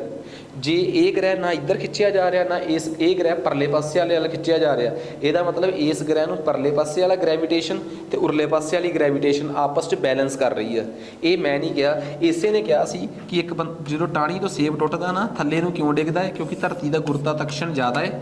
ਧਰਤੀ ਤੋਂ ਉੱਪਰ ਜੇ ਚੰਦਰਮਾ ਵੀ ਆ ਸੂਰਜ ਵੀ ਆ, ਉਹਨਾਂ ਦਾ ਗੁਰਤਾਕਰਸ਼ਣ ਇਸ ਸੇਬ 'ਤੇ ਘੱਟ ਲੱਗਦਾ ਹੈ। ਸੂਰਜ ਦਾ ਘੱਟ ਤਾਂ ਲੱਗਦਾ, ਸੂਰਜ ਦੂਰ ਬਹੁਤ ਆ। ਚੰਦਰਮਾ ਦਾ ਘੱਟ ਤਾਂ ਲੱਗਦਾ, ਚੰਦਰਮਾ ਦਾ ਸਾਈਜ਼ ਘੱਟ ਆ। ਧਰਤੀ ਕੋਲ ਸਾਈਜ਼ ਵੀ ਆ, ਘੇਰਾ ਵੀ ਆ, ਭਾਰ ਵੀ ਆ, ਤੇ ਧਰਤੀ ਦੇ ਸੇਬ ਨੇੜੇ ਵੀ ਸੀ, ਇਸ ਕਰਕੇ ਉਹ ਧਰਤੀ ਵੱਲ ਧਰਤੀ ਦੇ ਗੁਰਤਾਕਰਸ਼ਣ ਕਰਕੇ ਖਿੱਚਿਆ ਗਿਆ। ਸੋ ਇਹ ਕਹਾਣੀ ਜਿਹੜੀ ਆ ਜੀ ਬਹੁਤ ਇੰਪੋਰਟੈਂਟ ਆ, ਨਿਊਟਨ ਦੀ ਕਹੀ ਹੋਈ ਗੱਲ। ਇਹਨਾਂ ਸਮਿਆਂ ਦੇ ਵਿੱਚ ਐਸਟਰੋਨੋਮੀਕਲ ਖੋਜਾਂ ਵੀ ਬਹੁਤ ਹੋਈਆਂ, ਠੀਕ ਆ, ਕਿਉਂਕਿ ਅਸਲ ਦੇ ਵਿੱਚ ਯਾਦ ਹੋਵੇ ਜੇ ਤੁਹਾਨੂੰ, ਇਹਨਾਂ ਸਮਿਆਂ ਦੇ ਵਿੱਚ ਨਾ ਪੌਪ ਗੌਰਗਰੀ, ਉਹਨਾਂ ਸਮਿਆਂ ਦਾ ਜਿਹੜਾ ਪੌਪ ਗੌਰਗਰੀ ਸੀਗਾ, ਉਹਨੇ ਇਹ ਵੀ ਕਹਿਤਾ ਸੀਗਾ ਕਿ ਭਾਈ ਜਿਹੜਾ ਸਾਡਾ ਕੈਲੰਡਰ ਆ ਨਾ, ਕੈਲੰਡਰ ਸੂਰਜ ਦੇ ਦੁਆਲੇ ਜਦੋਂ ਘੁੰਮਦਾ ਹੈ ਤਾਂ ਵੈਸੇ ਤਾਂ ਲੋਕ ਕਹਿ ਦਿੰਦੇ ਆ ਕਿ 24 ਘੰਟਿਆਂ 'ਚ ਵੈਸੇ ਤਾਂ ਕਹਿ ਦਿੰਦੇ ਆ ਕਿ 365 ਘੰਟੇ ਲੱਗਦੇ ਆ ਤੇ ਨਾਲ 6 ਘੰਟੇ ਲੱਗਦੇ ਆ। ਅਸਲ 'ਚ 365 ਘੰਟੇ ਦੇ ਨਾਲ 365 ਦਿਨਾਂ ਦੇ ਨਾਲ 6 ਘੰਟੇ ਨਹੀਂ ਸੀ ਲੱਗਦੇ, 5 ਘੰਟੇ ਤੇ 56 ਮਿੰਟ ਲੱਗਦੇ ਸੀ। ਉਹ ਜਿਹੜਾ ਥੋੜ੍ਹੇ ਜਿਹੇ ਟਾਈਮ ਦਾ ਫਰਕ ਪੈ ਗਿਆ ਸੀਗਾ ਵਿੱਚ, ਠੀਕ ਆ, ਉਸ ਫਰਕ ਨੂੰ ਘਟਾਉਣ ਦੇ ਚੱਕਰ ਦੇ ਵਿੱਚ ਸਾਡਾ ਸਾਰਾ ਕੈਲੰਡਰ ਹਿੱਲ ਗਿਆ ਸੀਗਾ।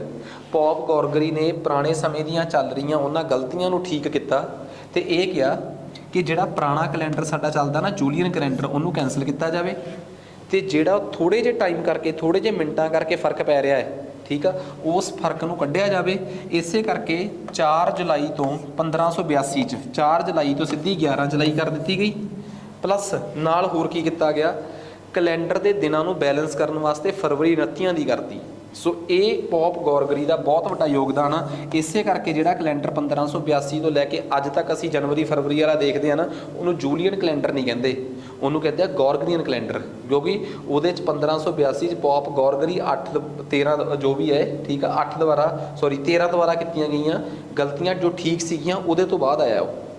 नैक्सट इन्हां समयां दे विच जिहड़ा एक विग्यानी सीगा वेसलस, उन्हें ह्यूमन अटोनमी ते मतलब सरीरक विज्ञान ते एक ग्रंथ लिखिया।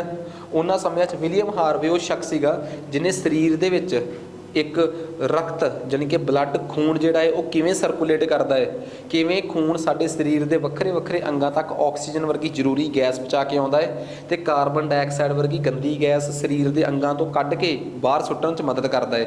ये गल मैं नहीं कह रहा, इहदी खोज पहली बार विलियम हार्वे ने की सी। इन्हां समयां दे विच पैरासिलस ने ये दस्सिया सी कि शरीर के अंदर जिन्नियां भी रसायनिक क्रियावां होंदियां है उन्हां करके ही साडा शरीर का भोजन पचदा है, उहदे करके असीं साह लै सकते हैं। उन्हां रसायनिक क्रियावां करके ही साडे शरीर के अंदर कोई जादू टूणा नहीं, सिर्फ रसायनिक क्रियावां ने, कैमिकल रिएक्शनस ने, जिहदे करके साडा शरीर का न्यूट्रीशन भी काम करता है, रैसपीरेशन भी काम करता है, बॉडी तो वेस्ट गंद नूं बाहर कढ़ना, एक्सक्रीशन कर एक्सक्रीट कर देना, एक्सक्रीशन सिस्टम भी इसे दे आधार पर काम करता है। इन्हां समयां 'च ही कॉडस ने ईथर तो तेजाब सल्फ्यूरिक एसिड ते शराब अल्कोहल बनाई। इन्हां समयां 'च ही हेलमोंट ने कार्बन डाइऑक्साइड वर्गी बड़ी अहम ग्रीन हाउस गैस का आविष्कार किया। सो ये एक गल समझ आ गई कि रैनीसेंस है की चीज़ आ, बड़ी इंपॉर्टेंट चीज़ आ रैनीसेंस। लिटरेचर होवे रैनीसेंस दे वेले दा, रैनीसेंस दे वेले दी साइंस होवे, रैनीसेंस दे वेले दे स्कल्पचर्स होण, रैनीसेंस दे वेले दियां पेंटिंग्स होण, ठा लेक्चरार हिस्टरी ते मास्टर कैडर SST ते PPSC ते PCS दे पेपर च आउंदियां। मौका गवा ना दिओ, बड़ा इंपॉर्टेंट आ, किते वेला बाद हत्थों निकल जे। वर्ल्ड हिस्टरी जिहड़ी आ ये उहदा बड़ा इंपॉर्टेंट टॉपिक मन्निया जाता है, ठीक है। सो जे बाई चांस किसी को कोई भी डाउट आ, ठीक है, तुसीं चैक करना चाहते हो कि असी वाकई मास्टर कैडर SST ते लैक्चरर हिस्टरी की तैयारी वधिया करा रहे हैं, तुसीं बस एक WhatsApp करना है 8558 00797 ते, इस नंबर पर WhatsApp करना है। इस नंबर पर WhatsApp करोगे ना तो ਤੁਹਾਨੂੰ एक मैसेज जाऊगा वापस, उस मास्टर कैडर SST के लिंक पर जाके वीडियोज़ चैक करके देखियो कि वाकई सारिया वीडियोज़ ध्यान नाल देखियो कि वाकई तुहानूं लगदा कि तुहाडे लैवल दीयां वीडियोज़ ने, हिस्टरी होवे, जोग्राफी होवे, पॉलिटी। जे तुहानूं लगदा कि वाकई बाईलैंगुअल दे विच सानूं कोई पढ़ा रहा है, पंजाबी च पढ़ा रहा है तो चंगा पढ़ा रहा है, तो तुसीं जरूर सानूं चुन सकते हो। एक महीना तुहाडे कोल हैगा है, एक बहुत वधिया अपॉर्चुनिटी है तुहाडे कोल तैयारी करन दी, असीं तुहाडे नाल खड़े हैं, ठीक है। साडे चैट बॉक्स के थ्रू तुसीं साडे नाल मैसेज करो, कन्वे करो सानूं कि तुहानूं होर किहड़ा कंटेंट चाहिए है। जिहड़े एस्पीरेंट साडे नाल जुड़े आ, जिवें जिवें सानूं डिमांड करते जा रहे हैं, असीं चीज़ां पूरीआं करते जा रहे हैं। अज वास्ते इन्ना ही बहुत है जी, धन्नवाद।